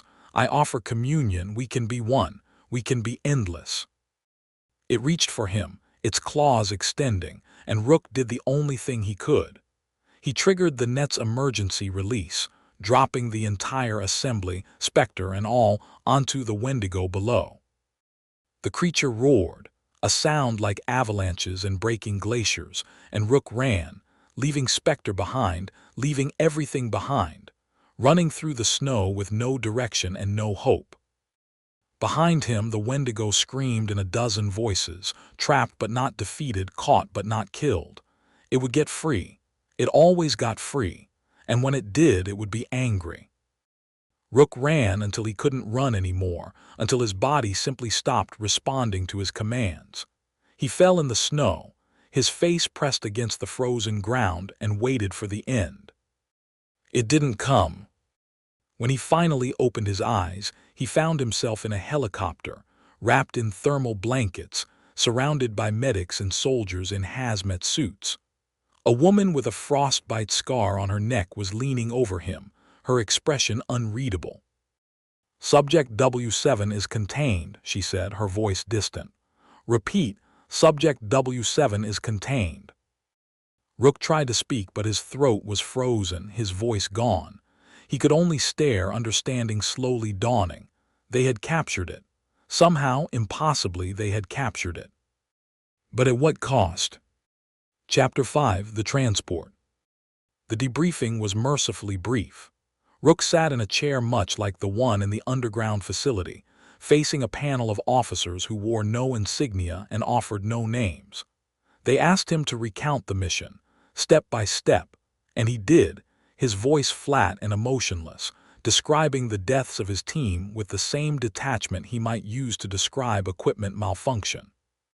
"Subject W7 is currently in transport to Facility 19, the lead officer said when he finished. "Your actions in triggering the emergency net were instrumental in its capture. Command is pleased." "Command is pleased," Rook repeated, tasting the words. 7 people died. 7 people successfully contained a threat that has eluded capture for over a century. Their sacrifice will be noted. "Noted," Rook said. "Not honored, not avenged, just noted." The officer's expression didn't change. "You understand the nature of our work, Rook. You understand that some missions require acceptable losses." "I understand that we were sent to capture something that can't be captured. I understand that it let us win. I understand that it's playing a longer game than we can imagine." The officers exchanged glances. "You're relieved of duty," the lead officer said. "Pending psychological evaluation, we suggest you take the time to process what you've experienced." "And if I can't process it?" "Then you'll be processed, one way or another." They left him alone in the room, the debriefing tape still playing on a loop in the corner, his own voice describing horrors he could barely remember through the fog of trauma. He sat there for a long time, staring at nothing, feeling the cold that had settled into his bones in the Canadian forest. It never went away. That was the thing he couldn't explain to the doctors, the thing that made them look at him with concern and suspicion. The cold was inside him now, a permanent resident, a reminder of what he had seen and what he had lost.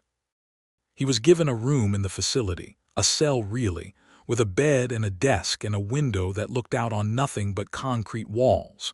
He was fed, clothed, allowed to exercise in a yard that was never quite warm enough no matter how high they set the heating. He was treated well, all things considered. But he was also watched, monitored, studied. Because they knew what he knew. They knew that the Wendigo had touched him, had marked him, had left something inside him that might grow and spread and transform. They knew that he was a potential threat, a potential asset, a potential casualty of a war that had been raging since before humans learned to write. Days passed, weeks. Rook lost track of time, measuring his existence only in meals and sleep, and the occasional visit from doctors who asked questions he didn't answer. He was waiting for something, though he couldn't have said what. Waiting for the cold to go away, waiting for the hunger to start, waiting for the moment when he would look in the mirror and see antlers growing from his own skull. The news came on a Tuesday, delivered by a young lieutenant who looked like he had never seen combat of any kind.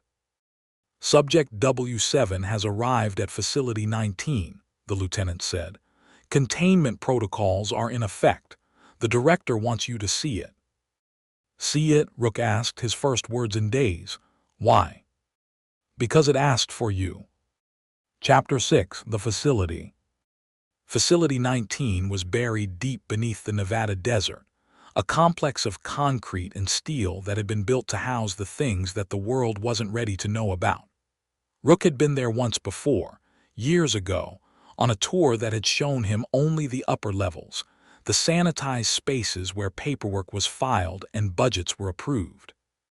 This time, they took him deep, deeper than he had known the facility extended, down through levels that had no names, only numbers. The elevator descended for what felt like hours, though it was probably only minutes, and when the doors finally opened, the air that greeted him was cold enough to make his breath fog. "This way," the lieutenant said, leading him through corridors that seemed to narrow as they walked, the walls pressing in like the throat of some enormous beast. They stopped at a door marked with symbols Rook didn't recognize. Not letters, not numbers, but shapes that seemed to shift when he looked at them directly, becoming something else, something wrong. "The director is waiting," the lieutenant said, and left him there.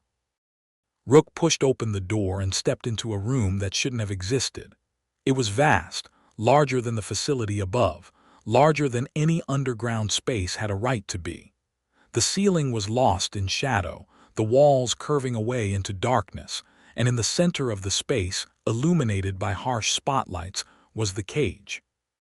It was a cube of reinforced glass and steel, 20 feet on each side, surrounded by equipment that Rook didn't recognize.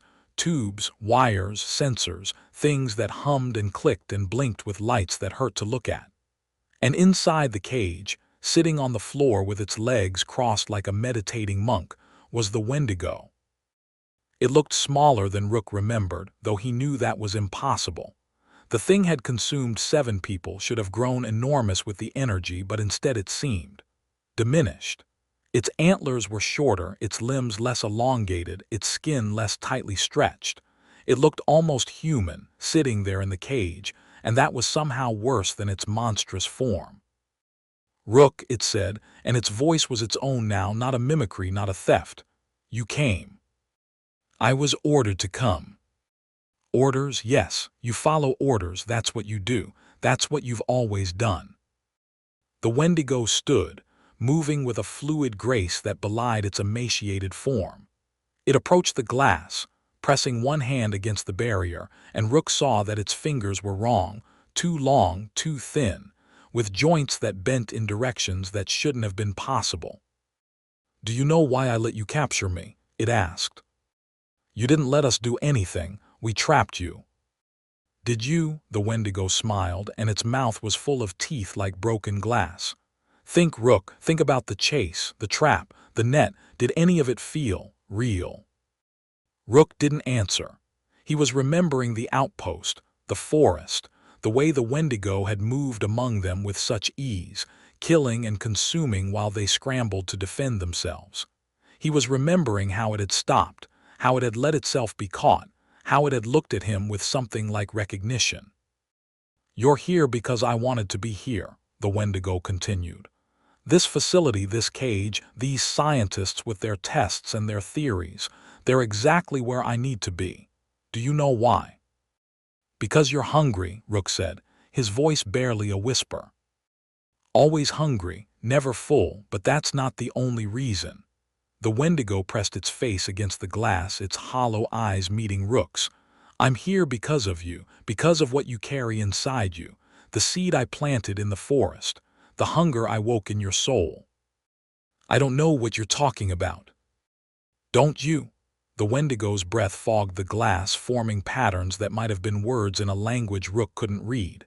"Feel it, Rook. Feel the cold, the emptiness, the need that never goes away, no matter how much you eat, how much you drink, how much you try to fill yourself with the things that humans use to pretend they're satisfied." Rook felt it. He had been feeling it for weeks, the hollow space inside him that nothing could fill, the chill that never quite left his bones, the dreams that woke him screaming in the night. He had told himself it was trauma, PTSD, the normal reaction to abnormal events. But looking into the Wendigo's eyes, he knew the truth. "You're changing," the Wendigo said. "Slowly but surely. The hunger will grow, the cold will spread. And one day, maybe soon, maybe years from now, you'll give in. You'll take what you need. You'll become what I've made you." "No," Rook said, but the word had no force behind it.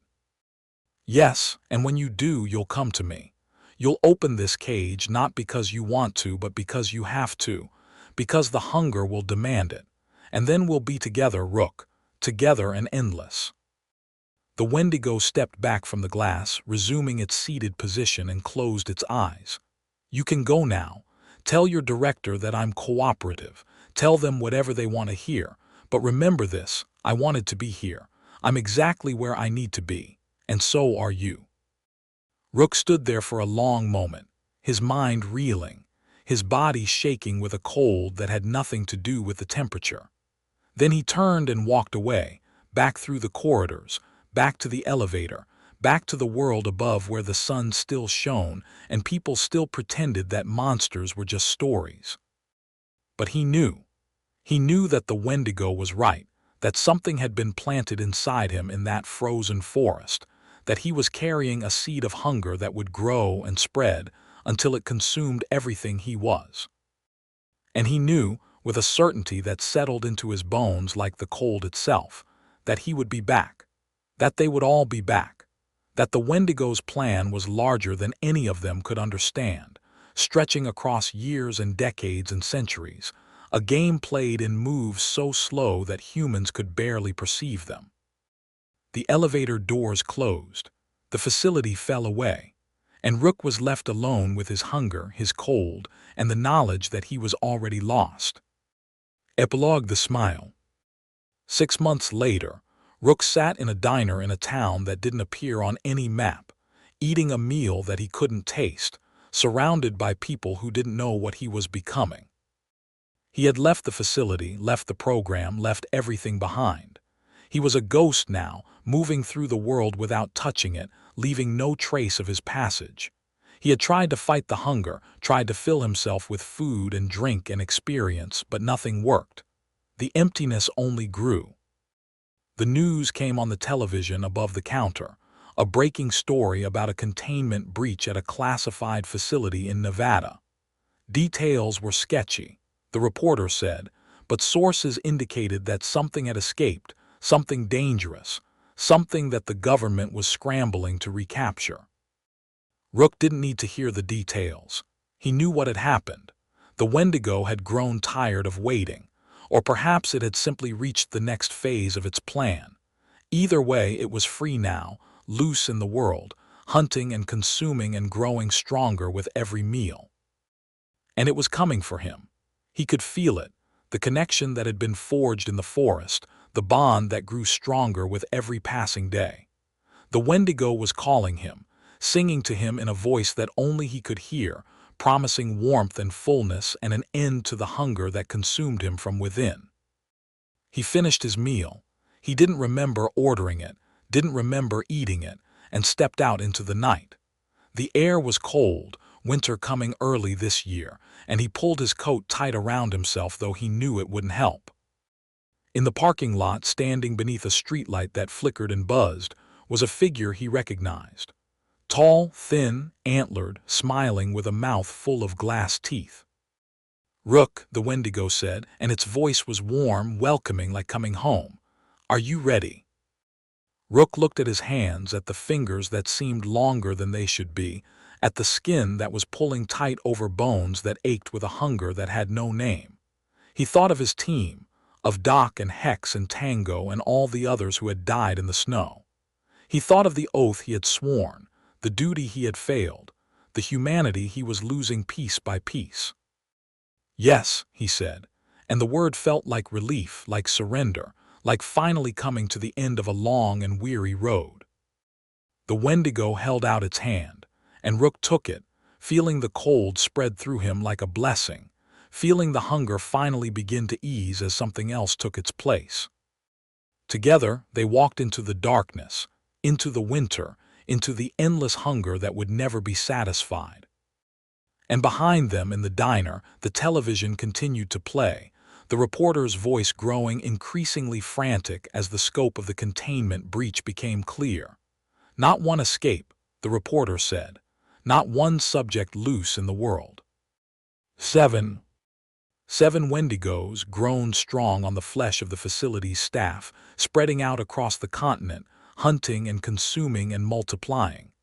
The age of ice was beginning, the reporter said, though she didn't know why she was saying it. The long winter was coming. The hunger would never end. In the snow outside the diner, 2 sets of footprints led away into the darkness, side by side, moving with a purpose that no human could understand. The Wendigos were walking, and the world would never be warm again. Chapter 7: The Aftermath. The diner burned 3 hours after Rook left, the fire consuming everything within it, the bodies of the staff, the evidence of what had happened, the last traces of the containment breach. By the time firefighters arrived, there was nothing left but ash and the lingering smell of smoke that seemed to carry whispers in a language no one could understand. The official report blamed faulty wiring. The unofficial reports, circulated in hushed tones among those who knew the truth, spoke of something else entirely. 7 Wendigos loose in the world. 7 seeds of hunger planted in the soil of humanity.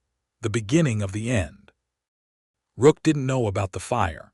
He was walking, following the Wendigo through snow that shouldn't exist in Nevada, through cold that defied the desert climate.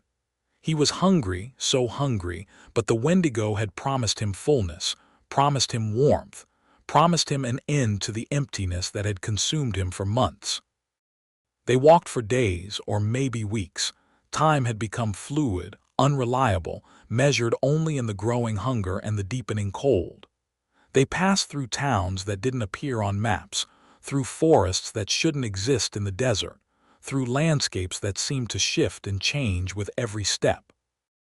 The Wendigo didn't speak. It didn't need to.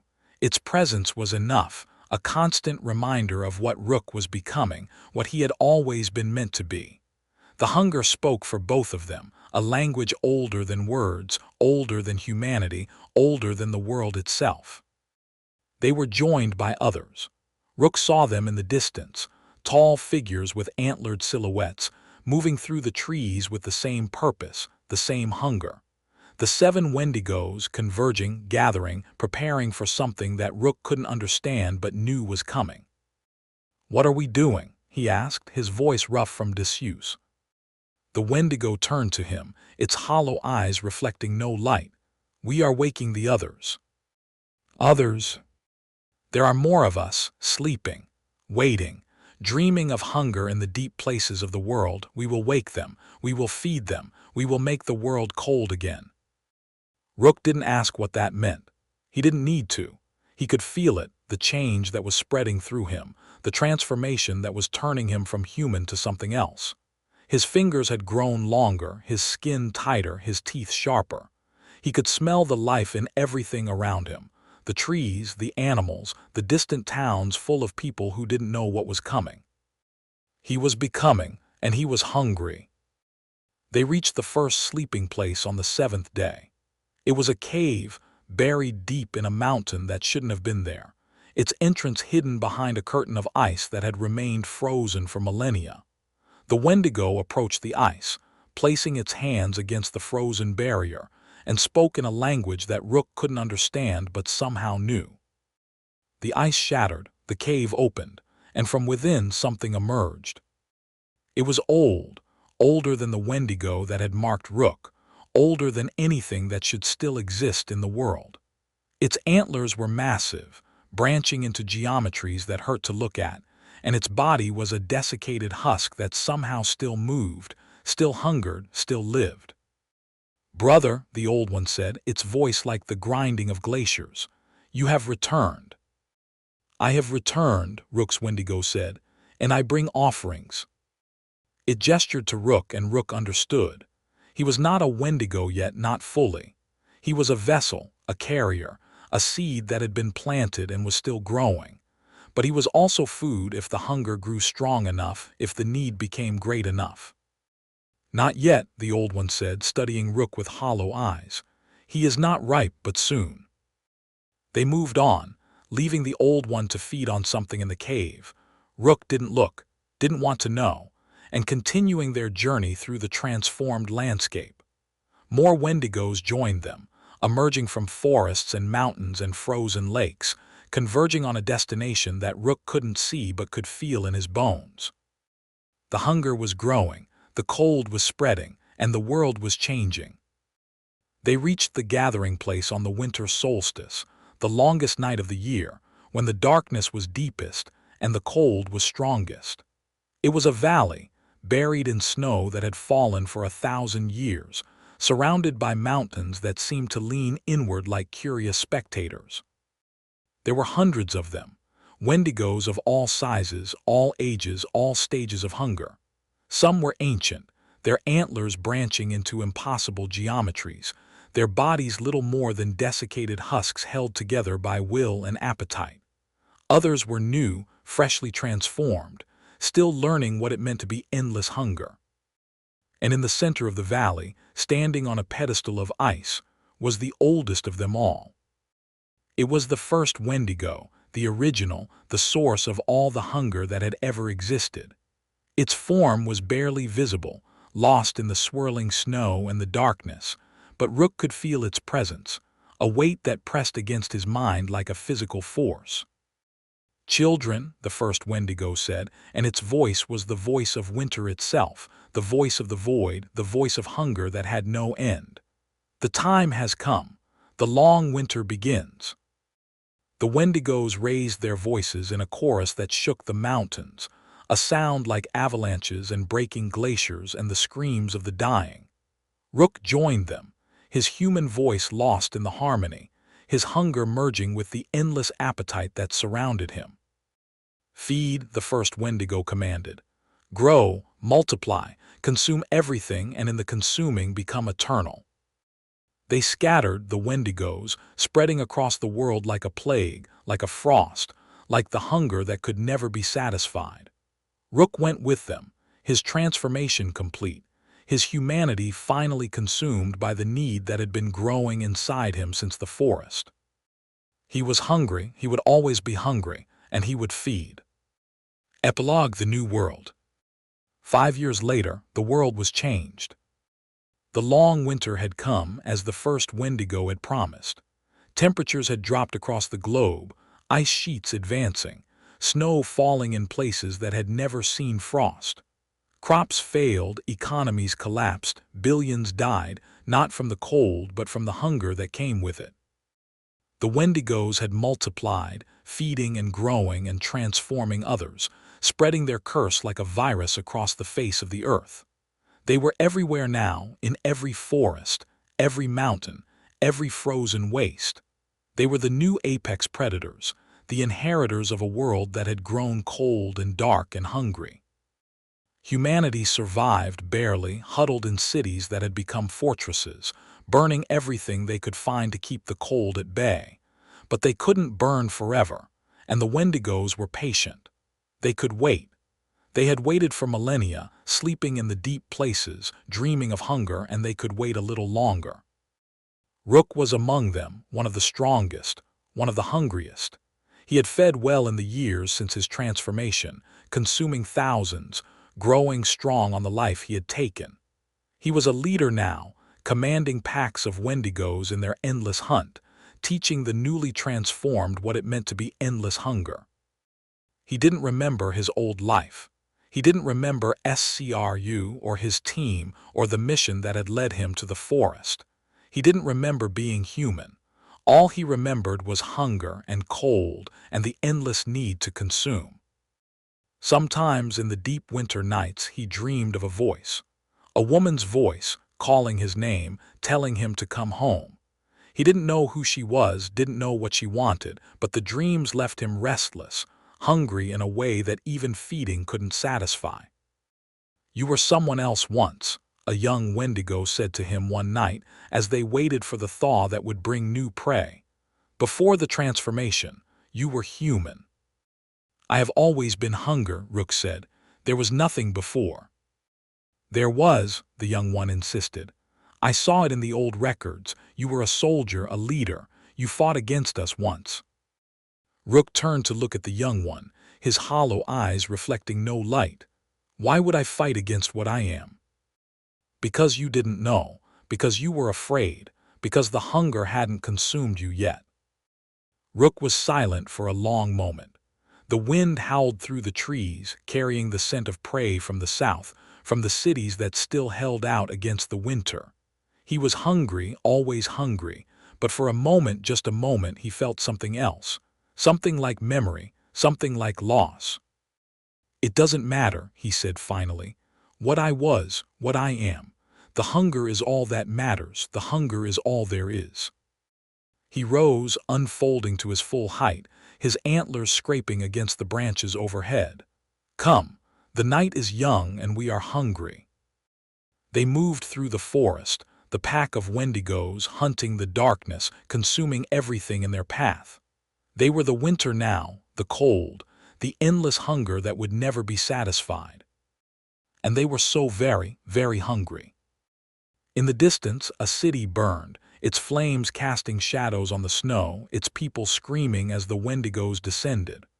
Rook led the charge, his hollow eyes fixed on the warmth, the life, the food that waited within. He fed, they all fed, and for a moment, just a moment, the hunger eased. But it would return, it always returned, the hunger never ended, it only grew. The long winter had come, and it would never end. The facility's hunger. A Wendigo horror story. Prologue: The arrival. The underground facility had no name, only a designation. Site 7. It was buried beneath 300 feet of Canadian shield rock, accessible only by a single elevator that descended through a disguised mining shaft in the wilderness north of Lake Superior. The facility didn't exist on any map, in any database, in any government record. It was a ghost in the machine, a secret within a secret, a place where the things that shouldn't be were kept. Dr. Alina Voss had been the facility's director for 6 years when the second Wendigo arrived.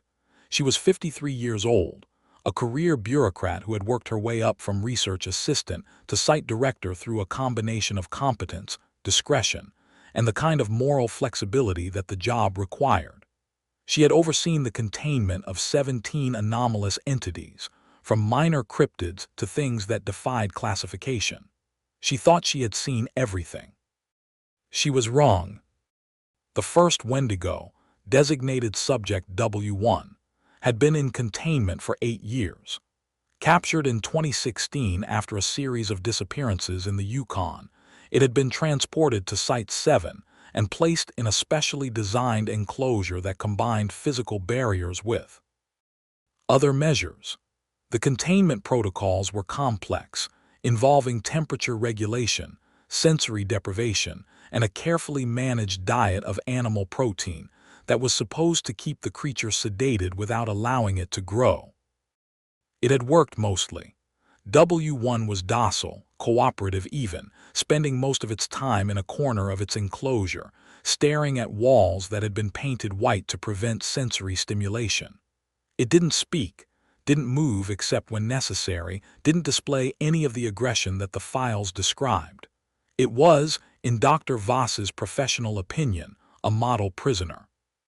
But the arrival of W2 changed everything.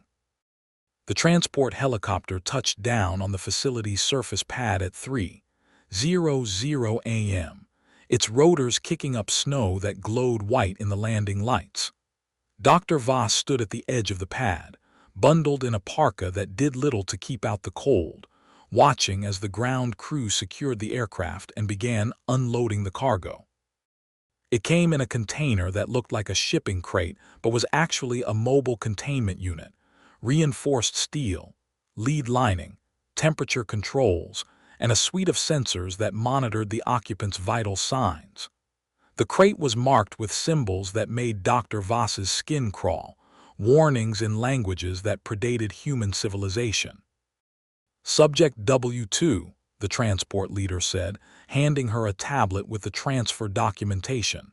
Captured 3 days ago in Manitoba, 12 casualties. 12, Dr. Voss frowned at the tablet. That's higher than normal. It was feeding, the transport leader said, his voice flat. Growing, by the time we got there it was, bigger than the files suggest. Bigger how? You'll see. They loaded the crate onto the elevator, Dr. Voss and 2 security officers accompanying it on the descent. The elevator was large enough to hold a truck, but it felt cramped with the containment unit taking up most of the space. The air was cold, colder than it should have been, and Dr. Voss could see her breath fogging in the light of the emergency lamps. Temperatures dropping, one of the security officers said, checking his monitor. Down 5 degrees since we loaded. The unit's cooling system must be working overtime, Dr. Voss said, though she didn't believe it. She had read the files on Wendigo biology. They didn't generate cold, they were drawn to it. The cold was a symptom, not a cause. The elevator reached the bottom level with a soft chime, and the doors opened onto a corridor that stretched into darkness. Site 7 was designed to be disorienting, a maze of identical hallways and unmarked doors that only the long-term staff could navigate.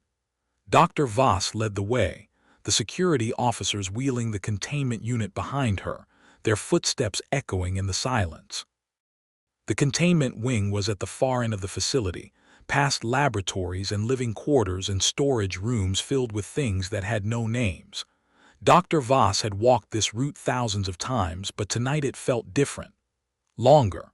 The corridors seemed to stretch, the doors multiplying, the lights flickering in patterns that might have been random or might have been something else.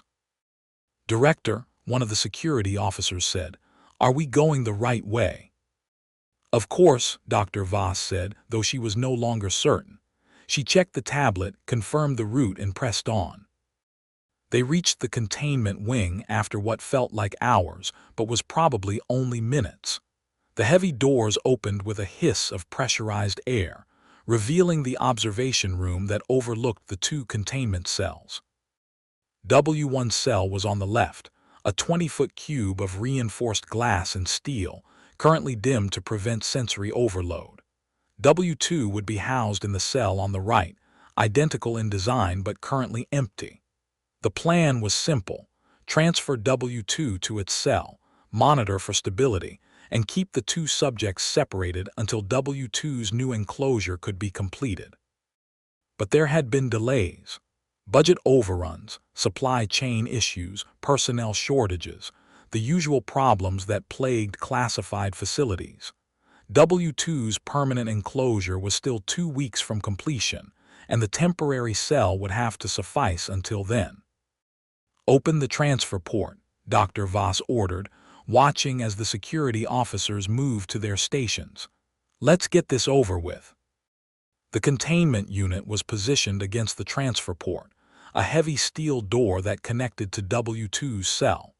The transfer would be automated, the crate opening remotely while the security doors sealed, preventing any direct contact between the staff and the subject. Dr. Voss checked her monitors. W1 was still in its corner, motionless, apparently unaware of the activity in the observation room. Its vital signs were stable, its body temperature holding at the artificially lowered level that kept it sedated. "Initiating transfer," she said, pressing the button that would open the crate. The mechanism engaged with a whine of hydraulics. The crate's front panel slid open, and for a moment Dr. Voss saw nothing but darkness within. Then something moved, something large, and the temperature in the room dropped 10 degrees in an instant. W2 stepped into the light. It was huge, far larger than the files had suggested. W1 was tall, maybe 7 feet, but W2 was enormous, at least 10 feet, possibly more. Its limbs were stretched to impossible lengths, the skin pulled so tight over the bones that Dr. Voss could see every rib, every joint, every shift of the muscles beneath. The antlers that crowned its head were massive, branching into geometries that hurt to look at, and its face. Its face was almost human, but stretched and distorted. The mouth opened in a smile that showed teeth like shards of ice. The eyes were hollow, black pits that seemed to absorb the light rather than reflect it, and they were looking directly at Dr. Voss through the glass. "Subject W2 transferred successfully," one of the security officers said, his voice shaking. "Cell sealed. Containment protocols engaged." But Dr. Voss wasn't listening. She was staring at W2, at the way it filled the cell, at the way it seemed to be growing even as she watched. And she was staring at W1, which had finally moved, rising from its corner to stand at the glass partition that separated the 2 cells. The 2 Wendigos looked at each other. And they smiled. Chapter 1: The Observation. The first week passed in a blur of activity. Dr. Voss and her team monitored the two subjects around the clock, documenting their behavior, their vital signs, their interactions with the environment. The data was unusual. W2 was aggressive, as expected. It paced its cell constantly, testing the reinforced glass with its claws, throwing itself against the barriers with a strength that shouldn't have been possible for a creature of its emaciated build. It consumed the food they provided, raw meat mostly, supplemented with nutritional supplements designed to meet its impossible caloric requirements. But it was never satisfied. It was always hungry, always searching, always watching. But W1 was different. Since W2's arrival, W1 had become active, moving around its cell, studying its new neighbor with an intensity that Dr. Voss found deeply unsettling. It didn't pace like W2. It didn't test the barriers. It simply stood at the glass partition, watching, waiting, its hollow eyes fixed on the other Wendigo. "They're communicating," Dr. Chen said on the fifth day. Dr. Sarah Chen was the facility's linguist, recruited from MIT after publishing a controversial paper on the language patterns of anomalous entities. She was 34, brilliant, and possessed of a curiosity that Dr. Voss found both valuable and dangerous. "Communicating how?" Dr. Voss asked, looking up from her monitors. "Listen." Dr. Chen played back the audio recordings from the containment cells. At first, Dr. Voss heard nothing but the usual sounds: movement, breathing, the occasional scrape of claws against glass. But then Dr. Chen filtered the audio, removing the background noise, enhancing the frequencies that were barely perceptible. "There," Dr. Chen said, "do you hear it?" Dr. Voss listened, and she heard it. A sound like clicking, like the cracking of frozen joints, like the whisper of wind through dry bones. It was rhythmic, patterned, almost linguistic. W1 started making these sounds on the first day, Dr. Chen explained. W2 responded on the second day. They've been talking, for lack of a better word, ever since. Talking about what? I don't know. The patterns are complex, unlike anything in my database. But I can tell you this, it's not random. They're exchanging information. Planning, maybe. Dr. Voss felt a chill that had nothing to do with the facility's temperature. Planning what? Dr. Chen looked at her, and for the first time since she'd known her, Dr. Voss saw fear in the linguist's eyes. "I think they're planning to escape." The next day, W1 spoke. It happened during the morning feeding, when Dr. Voss was in the observation room supervising the automated delivery of W1's meal. The process was routine, boring even, and she was checking her email when the voice came through the speakers. "Hungry." She looked up, thinking one of the staff had spoken, but the room was empty except for her. The voice had come from the speakers, from the containment cell, and when she turned to the monitors, she saw W1 standing at the glass, its mouth moving, its hollow eyes fixed on her. "Cold." The voice was wrong, too deep and too resonant, like it was coming from multiple throats at once. It wasn't human, but it was speaking English, the words clear and distinct. "Hungry, cold, help." Dr. Voss stood frozen, her hand hovering over the alarm button. She should call security, should evacuate the area, should follow the protocols that had been drilled into her since her first day at Site 7. But she didn't. She just stood there, listening, as the Wendigo spoke again.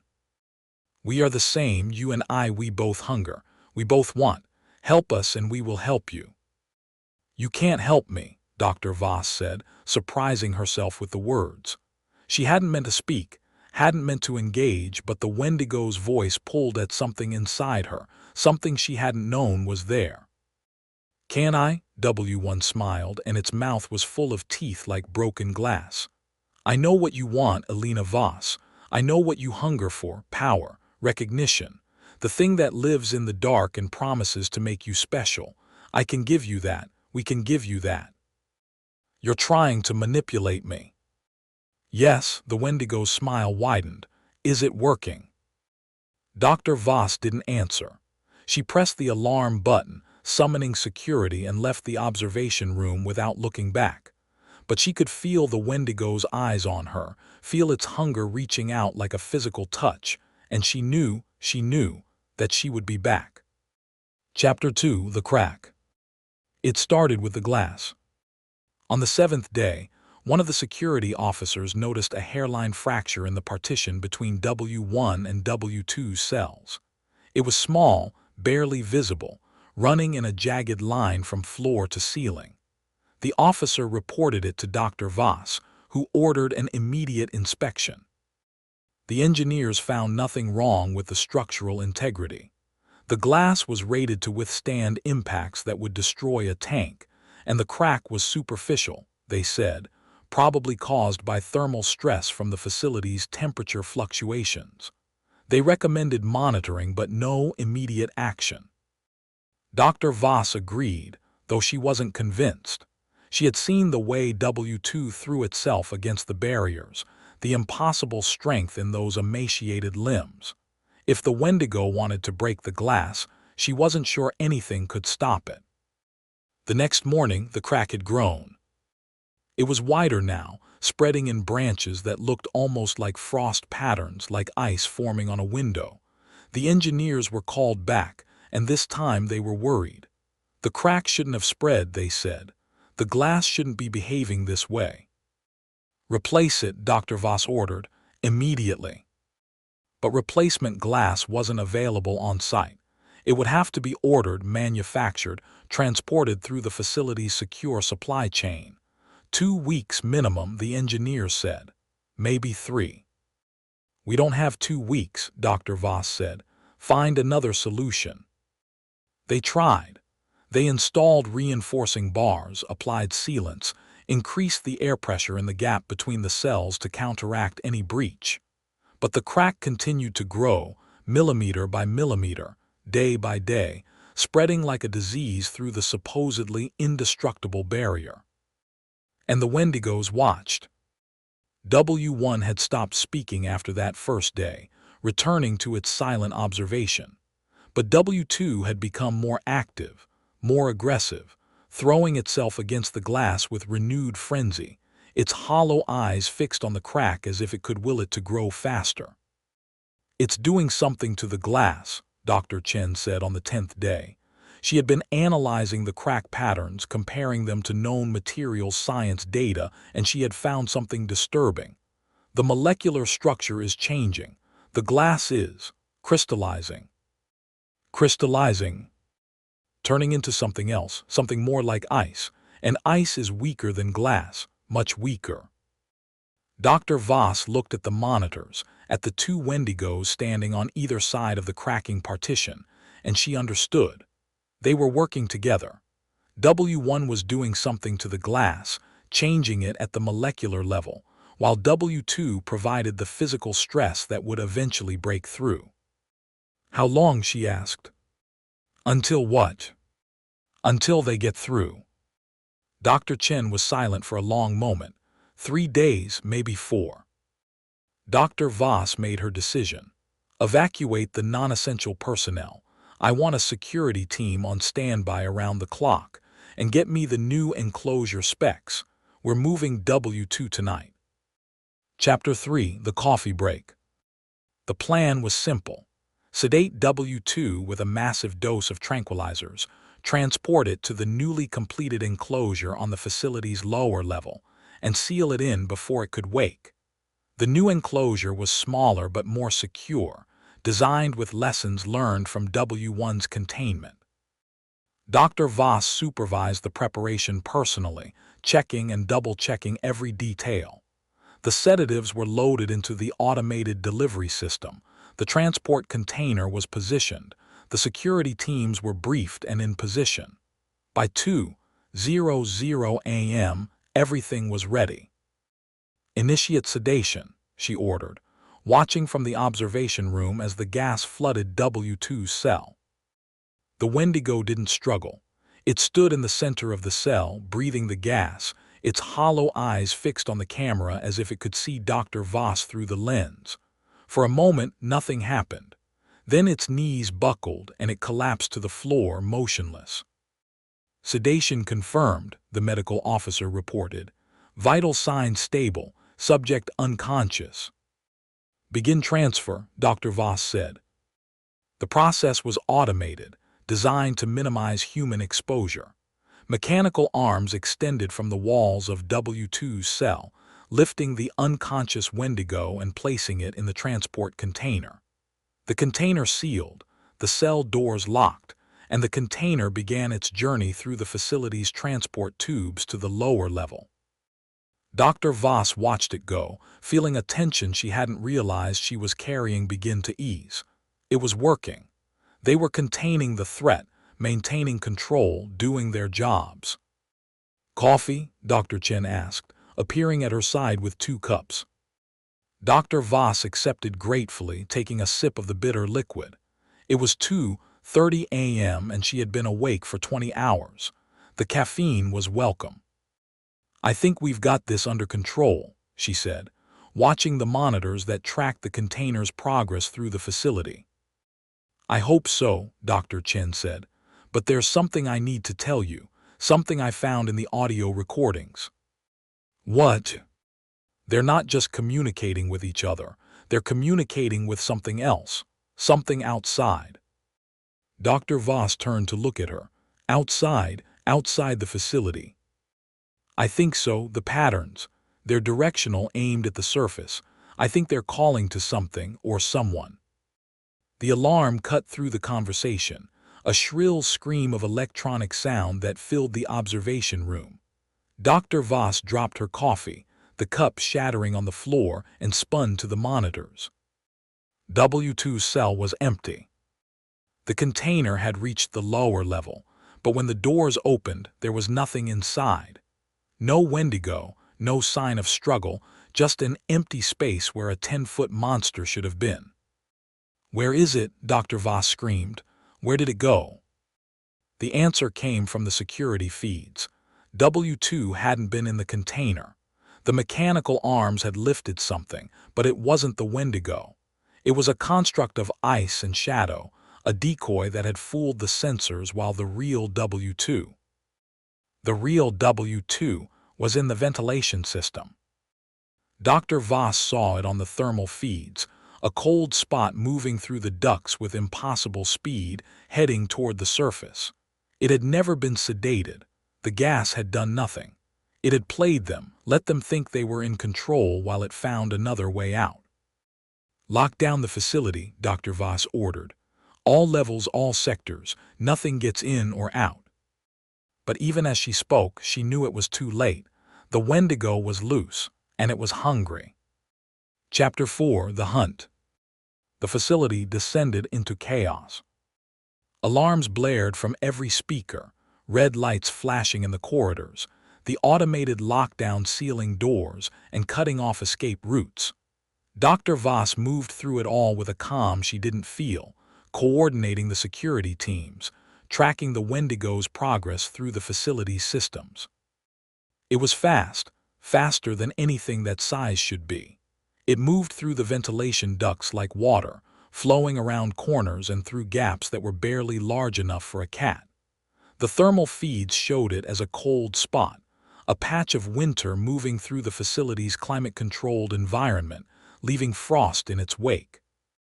It's heading for the living quarters, the security chief reported. Sector 4, Level 2. Evacuate, Dr. Voss ordered. Get everyone out of that sector. We can't, the lockdown. Override it.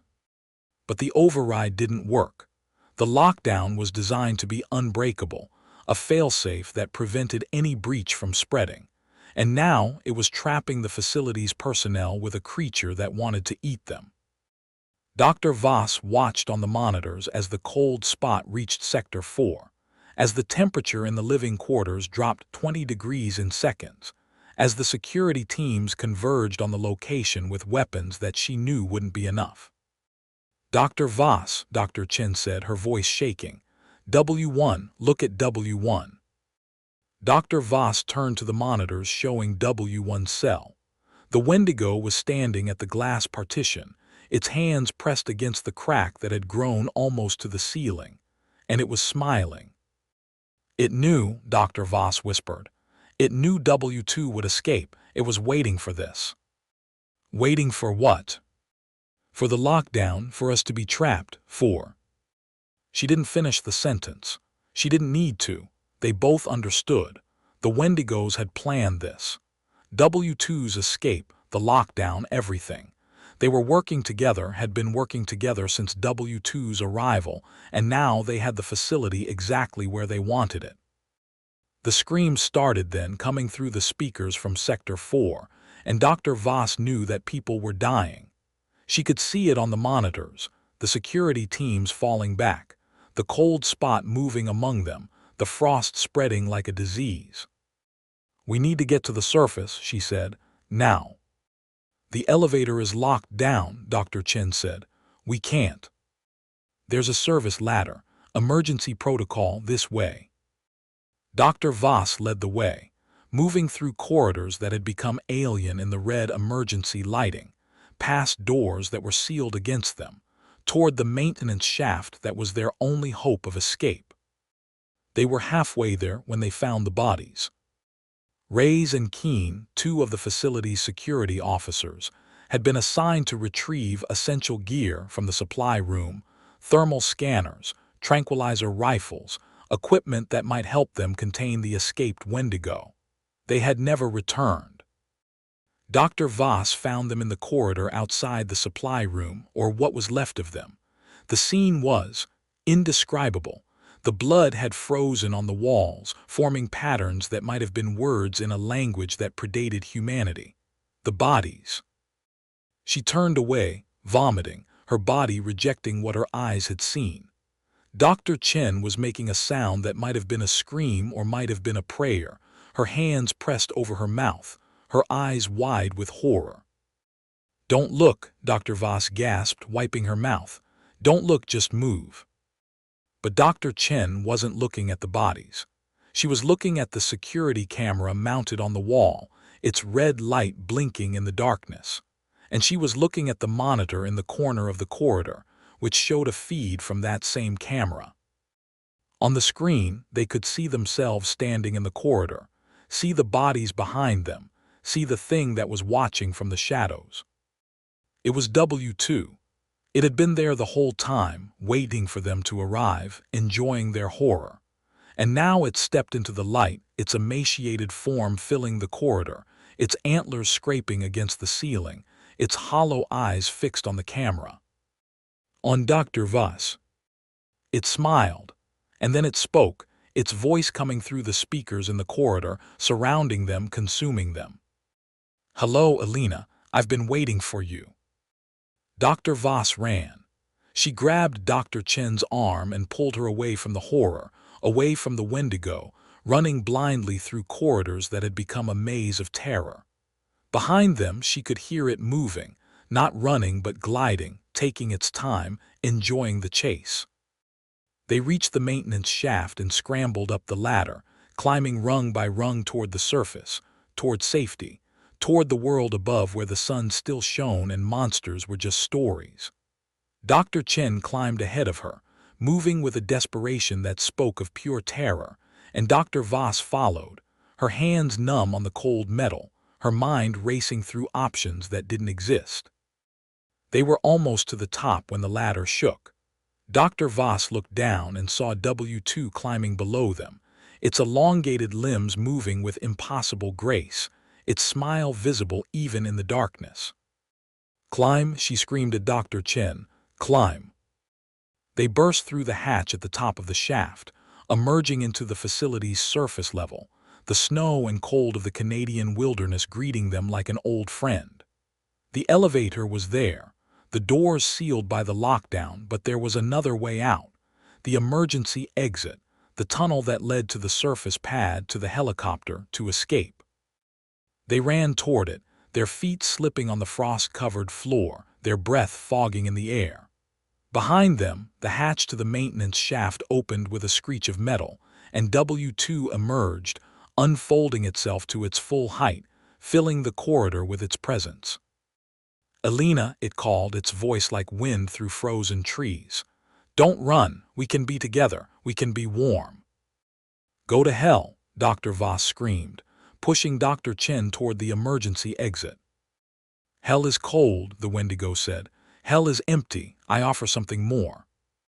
It moved, faster than anything that size should move, and Dr. Voss knew they wouldn't make it. She knew they were going to die here in this underground tomb, consumed by a hunger that would never be satisfied. But then the elevator chimed. The doors opened and a figure stepped out. Garza, the security chief, his weapon raised, his face set in determination. He fired not at W2 but at the ceiling, at the sprinkler system that lined the corridor.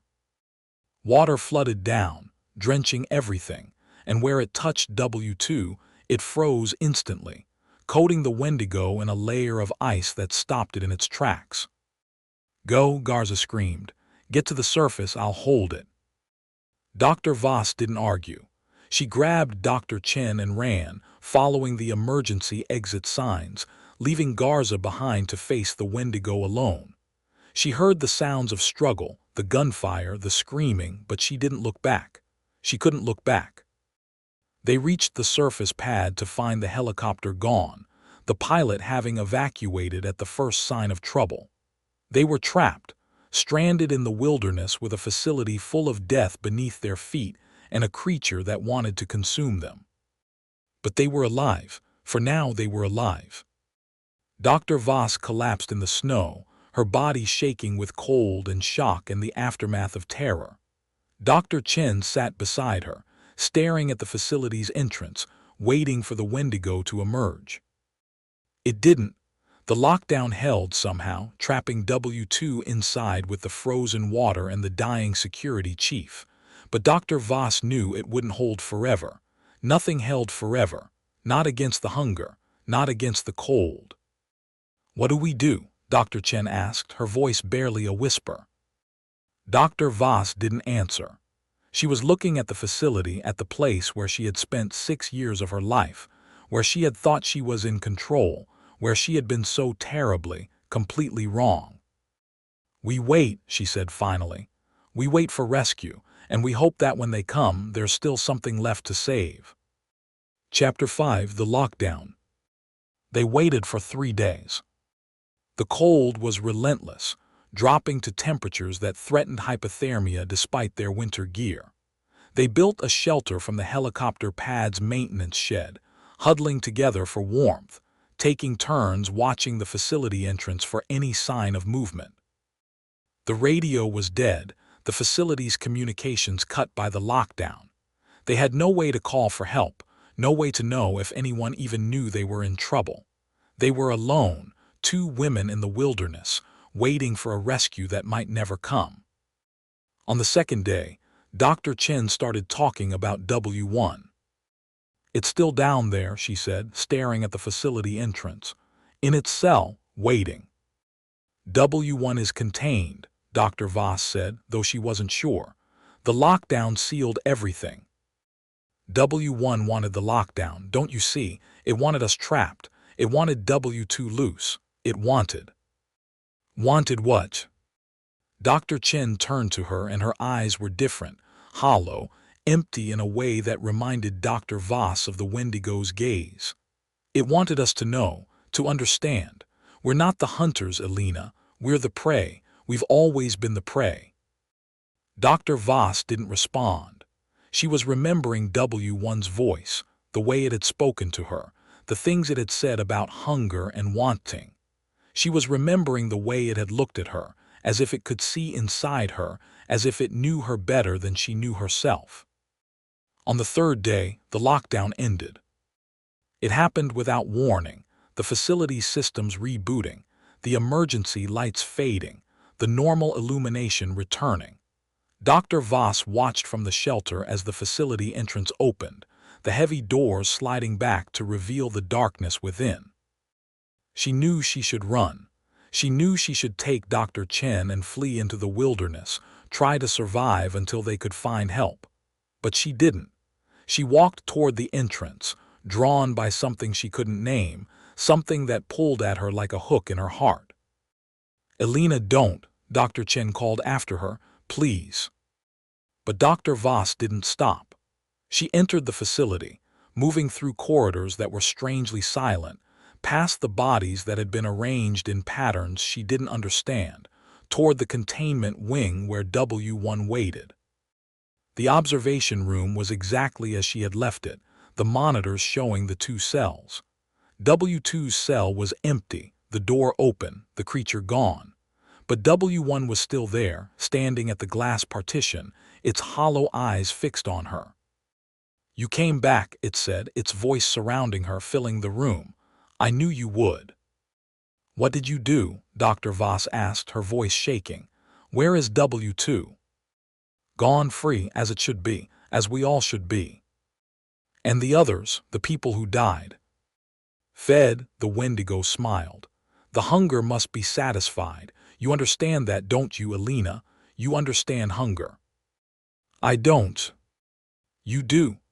W1 pressed its hand against the glass, and Dr. Voss saw that the crack had grown, had spread across the entire partition, turning the barrier into a web of frozen lines. "You've always understood. The hunger for success, for recognition, for the thing that will finally make you feel whole. It's why you took this job. It's why you stayed. It's why you're here now." "I'm here to stop you."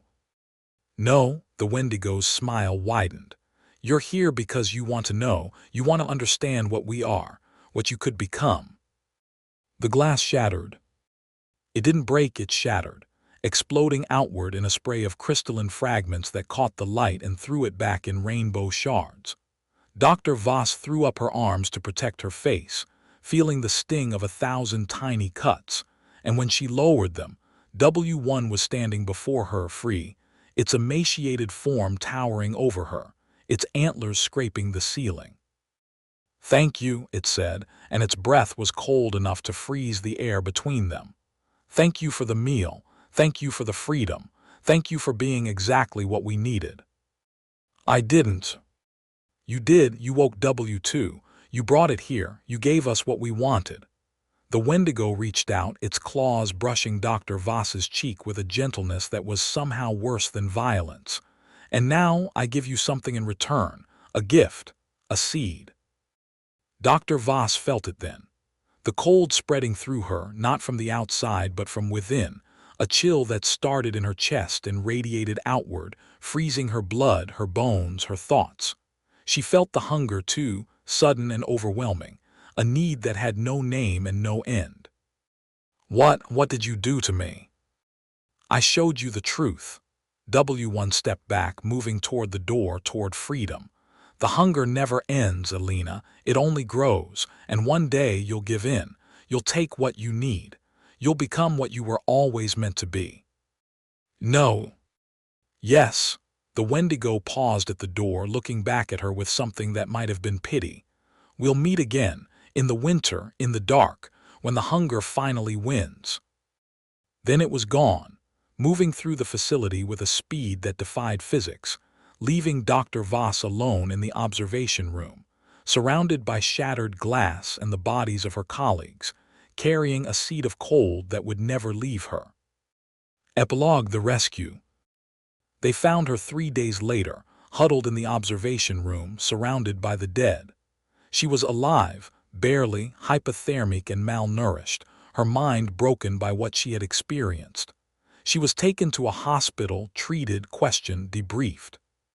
She told them everything: the Wendigos, the escape, the deaths, the seed. She told them about the hunger that had been planted inside her, the cold that never left, the dreams that woke her screaming in the night. They didn't believe her. Or rather, they pretended not to believe her. The official story was a gas leak, a containment failure, a tragic accident that had claimed the lives of the facility's staff. Dr. Voss was retired with full benefits, moved to a facility in upstate New York, monitored by doctors who asked questions she didn't answer. But they knew. The people who mattered, the ones who had built Site 7 and would build others like it, they knew the truth. They knew that the Wendigos were still out there, hunting and consuming and growing stronger. They knew that W1 and W2 were together now, working as a team, sharing the hunger that would never be satisfied. And they knew about Dr. Voss, about the seed that had been planted inside her, about the hunger that grew with every passing day. She felt it always. The cold in her bones, the emptiness in her belly, the need that no amount of food could fill. She ate constantly, gaining weight that seemed to make no difference, her body consuming everything she gave it and demanding more. The doctors were concerned. They ran tests, took samples, tried to understand what was happening to her, but they found nothing. No anomalies, no infections, no signs of the transformation that Dr. Voss knew was coming. She tried to fight it. She tried to ignore the hunger, to fill herself with normal things, work, relationships, the simple pleasures of life. But nothing worked. The seed grew, spreading its roots through her body and mind, changing her piece by piece into something else. On the anniversary of the facility's fall, she received a visitor. It came at night, tapping on her window with claws that left frost on the glass. She knew who it was before she looked, knew what it wanted, knew that the time had finally come. "Elena," W1's voice whispered through the glass, "are you ready?"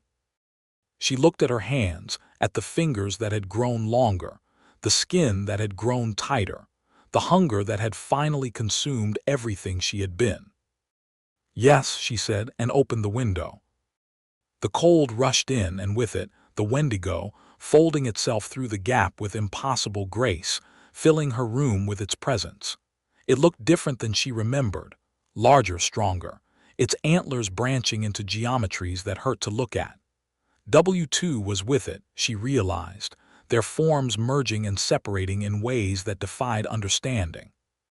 "We've been waiting," they said together, their voices harmonizing like wind through frozen trees. "Waiting for you to be ready." "I'm ready," Dr. Voss said, and she meant it. The hunger had won.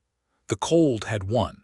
She was no longer human, no longer Elena Voss, no longer anything but appetite. "Then come," the Wendigos said, holding out their hands. "Come and be endless." She took their hands, feeling the cold spread through her like a blessing, feeling the hunger finally begin to ease as something else took its place. Together, they stepped through the window, out into the winter night, leaving behind the shell of the woman she had been.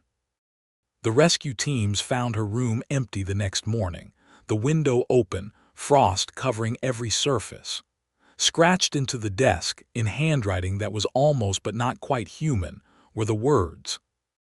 They were never fighting, they were waiting. And below that, in smaller letters, the hunger never ends, it only grows. In the woods outside the facility, 3 sets of footprints led away into the darkness, side by side, moving with a purpose that no human could understand. The Wendigos were walking. And they were hungry. Chapter 6: The Spread. The transformation of Dr. Elena Voss marked the beginning of something new. For centuries, the Wendigos had operated alone, solitary predators driven by individual hunger. But now they were learning to work together, to coordinate, to plan. The events at Site 7 had been an experiment, a test of what was possible when 2 Wendigos shared space and purpose. The results exceeded all expectations. In the months following the facility's fall, reports began to surface across Canada. Remote communities found empty, frozen houses with no signs of struggle. Research stations in the Arctic went dark, their personnel vanished without a trace.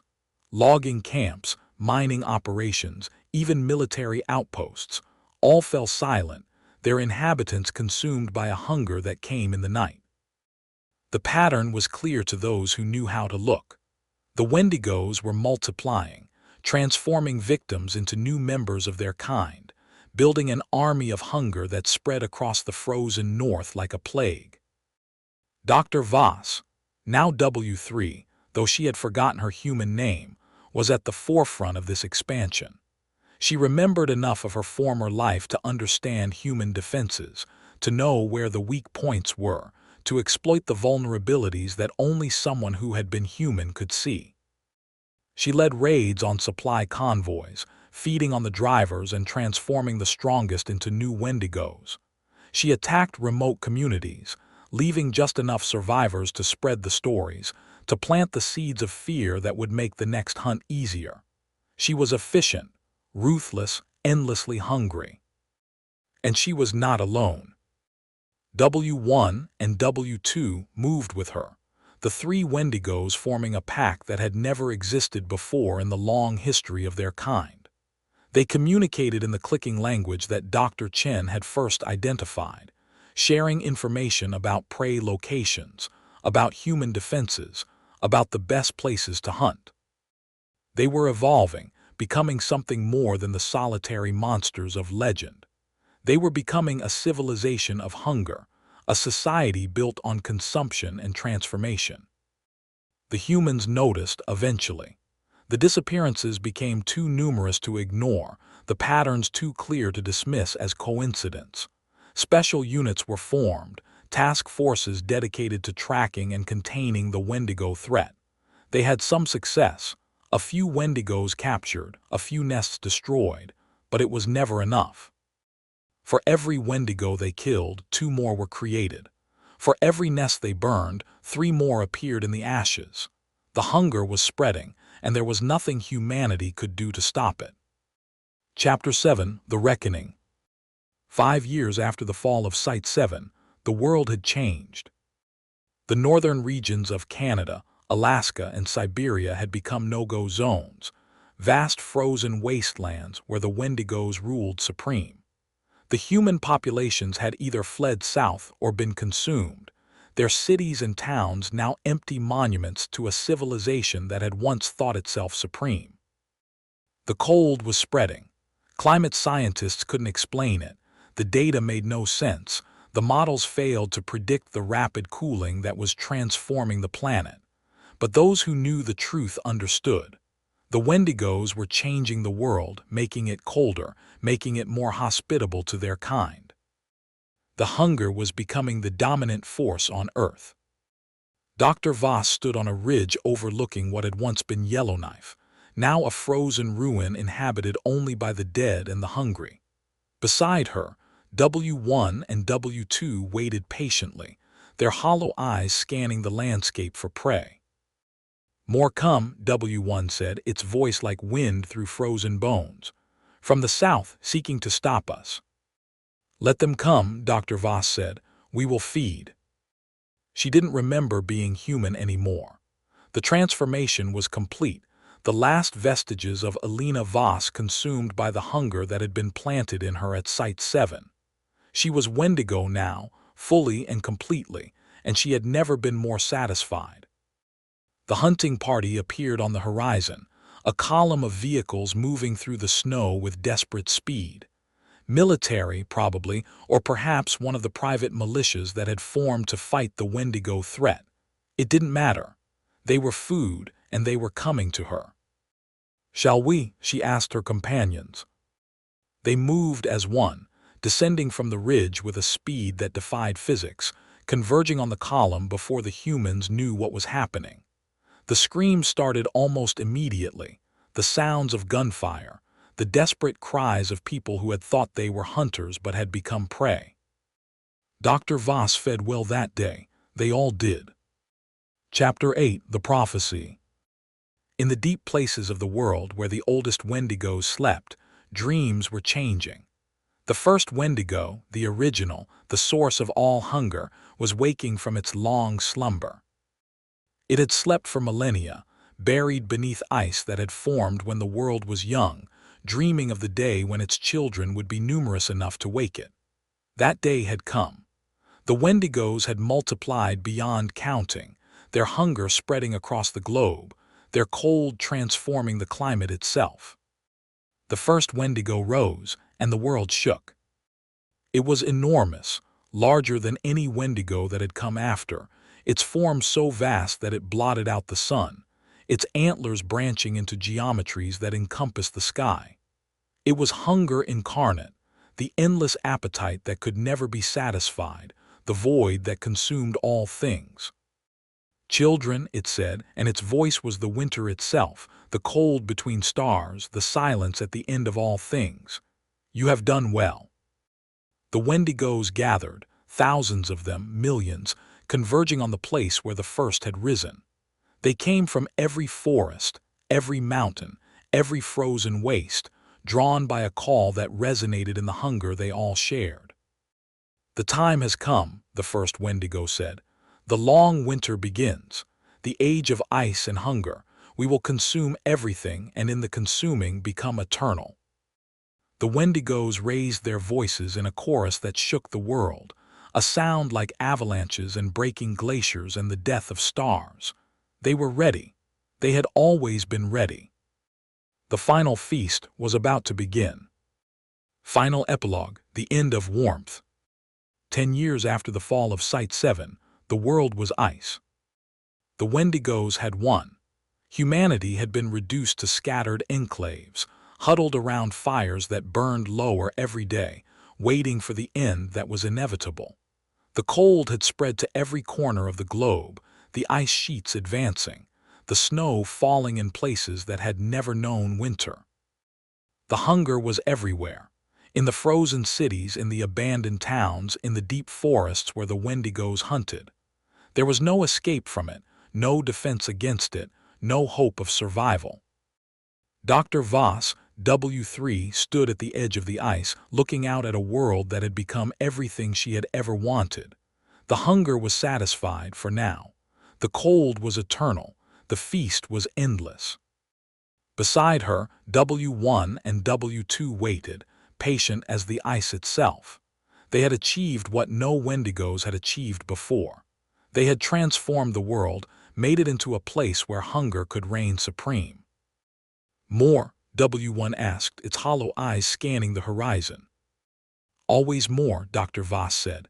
The hunger never ends, it only grows. They moved into the frozen wasteland, hunting the last remnants of humanity, consuming everything in their path. They were the winter now, the cold, the endless hunger that would never be satisfied. And they were so very, very hungry. In the last human city, the last survivors huddled around the last fire, listening to the sounds of the Wendigos outside, the scratching of claws against walls, the whispered promises of warmth and fullness. They knew what was coming. They knew there was no escape. The door burst open, and the cold rushed in, and the hunger descended upon them like a blessing.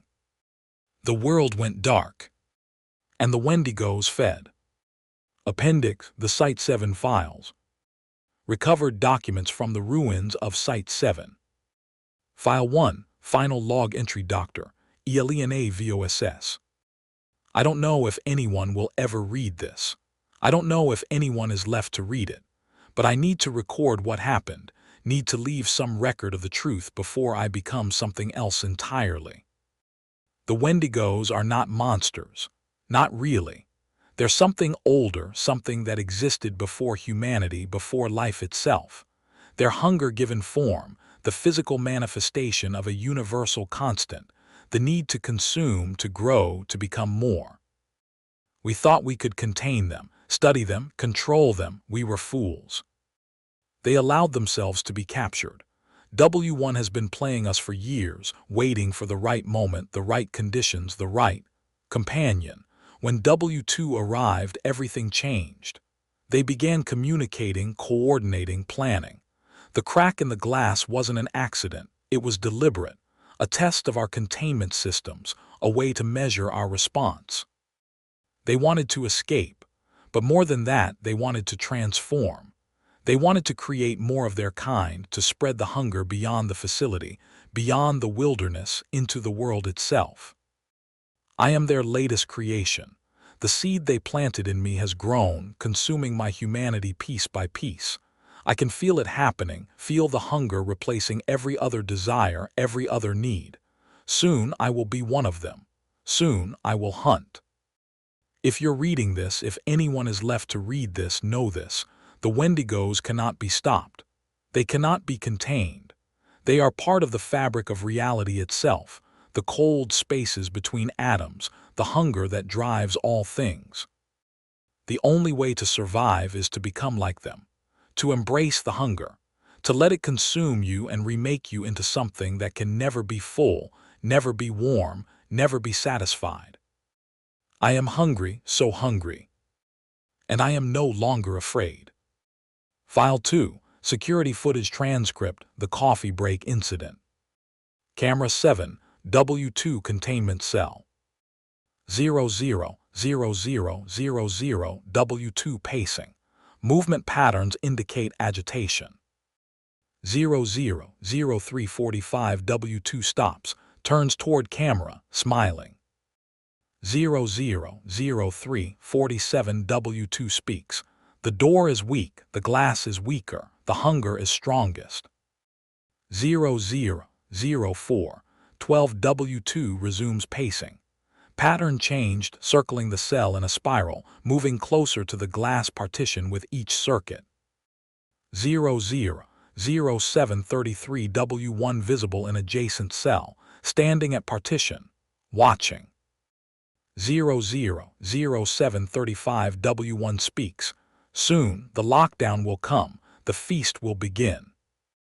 000800 W2 stops at glass partition, places hand against crack, frost spreads from contact point. 000815 W2 speaks. Thank you for the meal. 000817 alarm sounds. Lockdown initiated. 000820 W2 moves to ventilation grate, removes cover with single motion. 000825 W2 enters ventilation system, gone. 000830 W1 remains at partition, smiling, waiting. End of footage. File 3, Dr. Sarah Chens final notes. The language is more complex than I initially thought. It's not just communication, it's a form of programming. The Wendigos use these sounds to reshape reality, to manipulate matter and energy, to transform the world around them into something more suitable for their needs. The cold isn't a byproduct, it's a weapon, a tool. They generate it through these vocalizations, creating localized temperature drops that can freeze flesh in seconds, shatter steel, turn air into ice. But there's something else. The language carries meaning beyond words. When they speak, they're not just communicating, they're imposing their will on reality itself. The hunger isn't just a feeling. It's a force, a field of influence that spreads from them like radiation, transforming everything it touches. I've felt it, the hunger.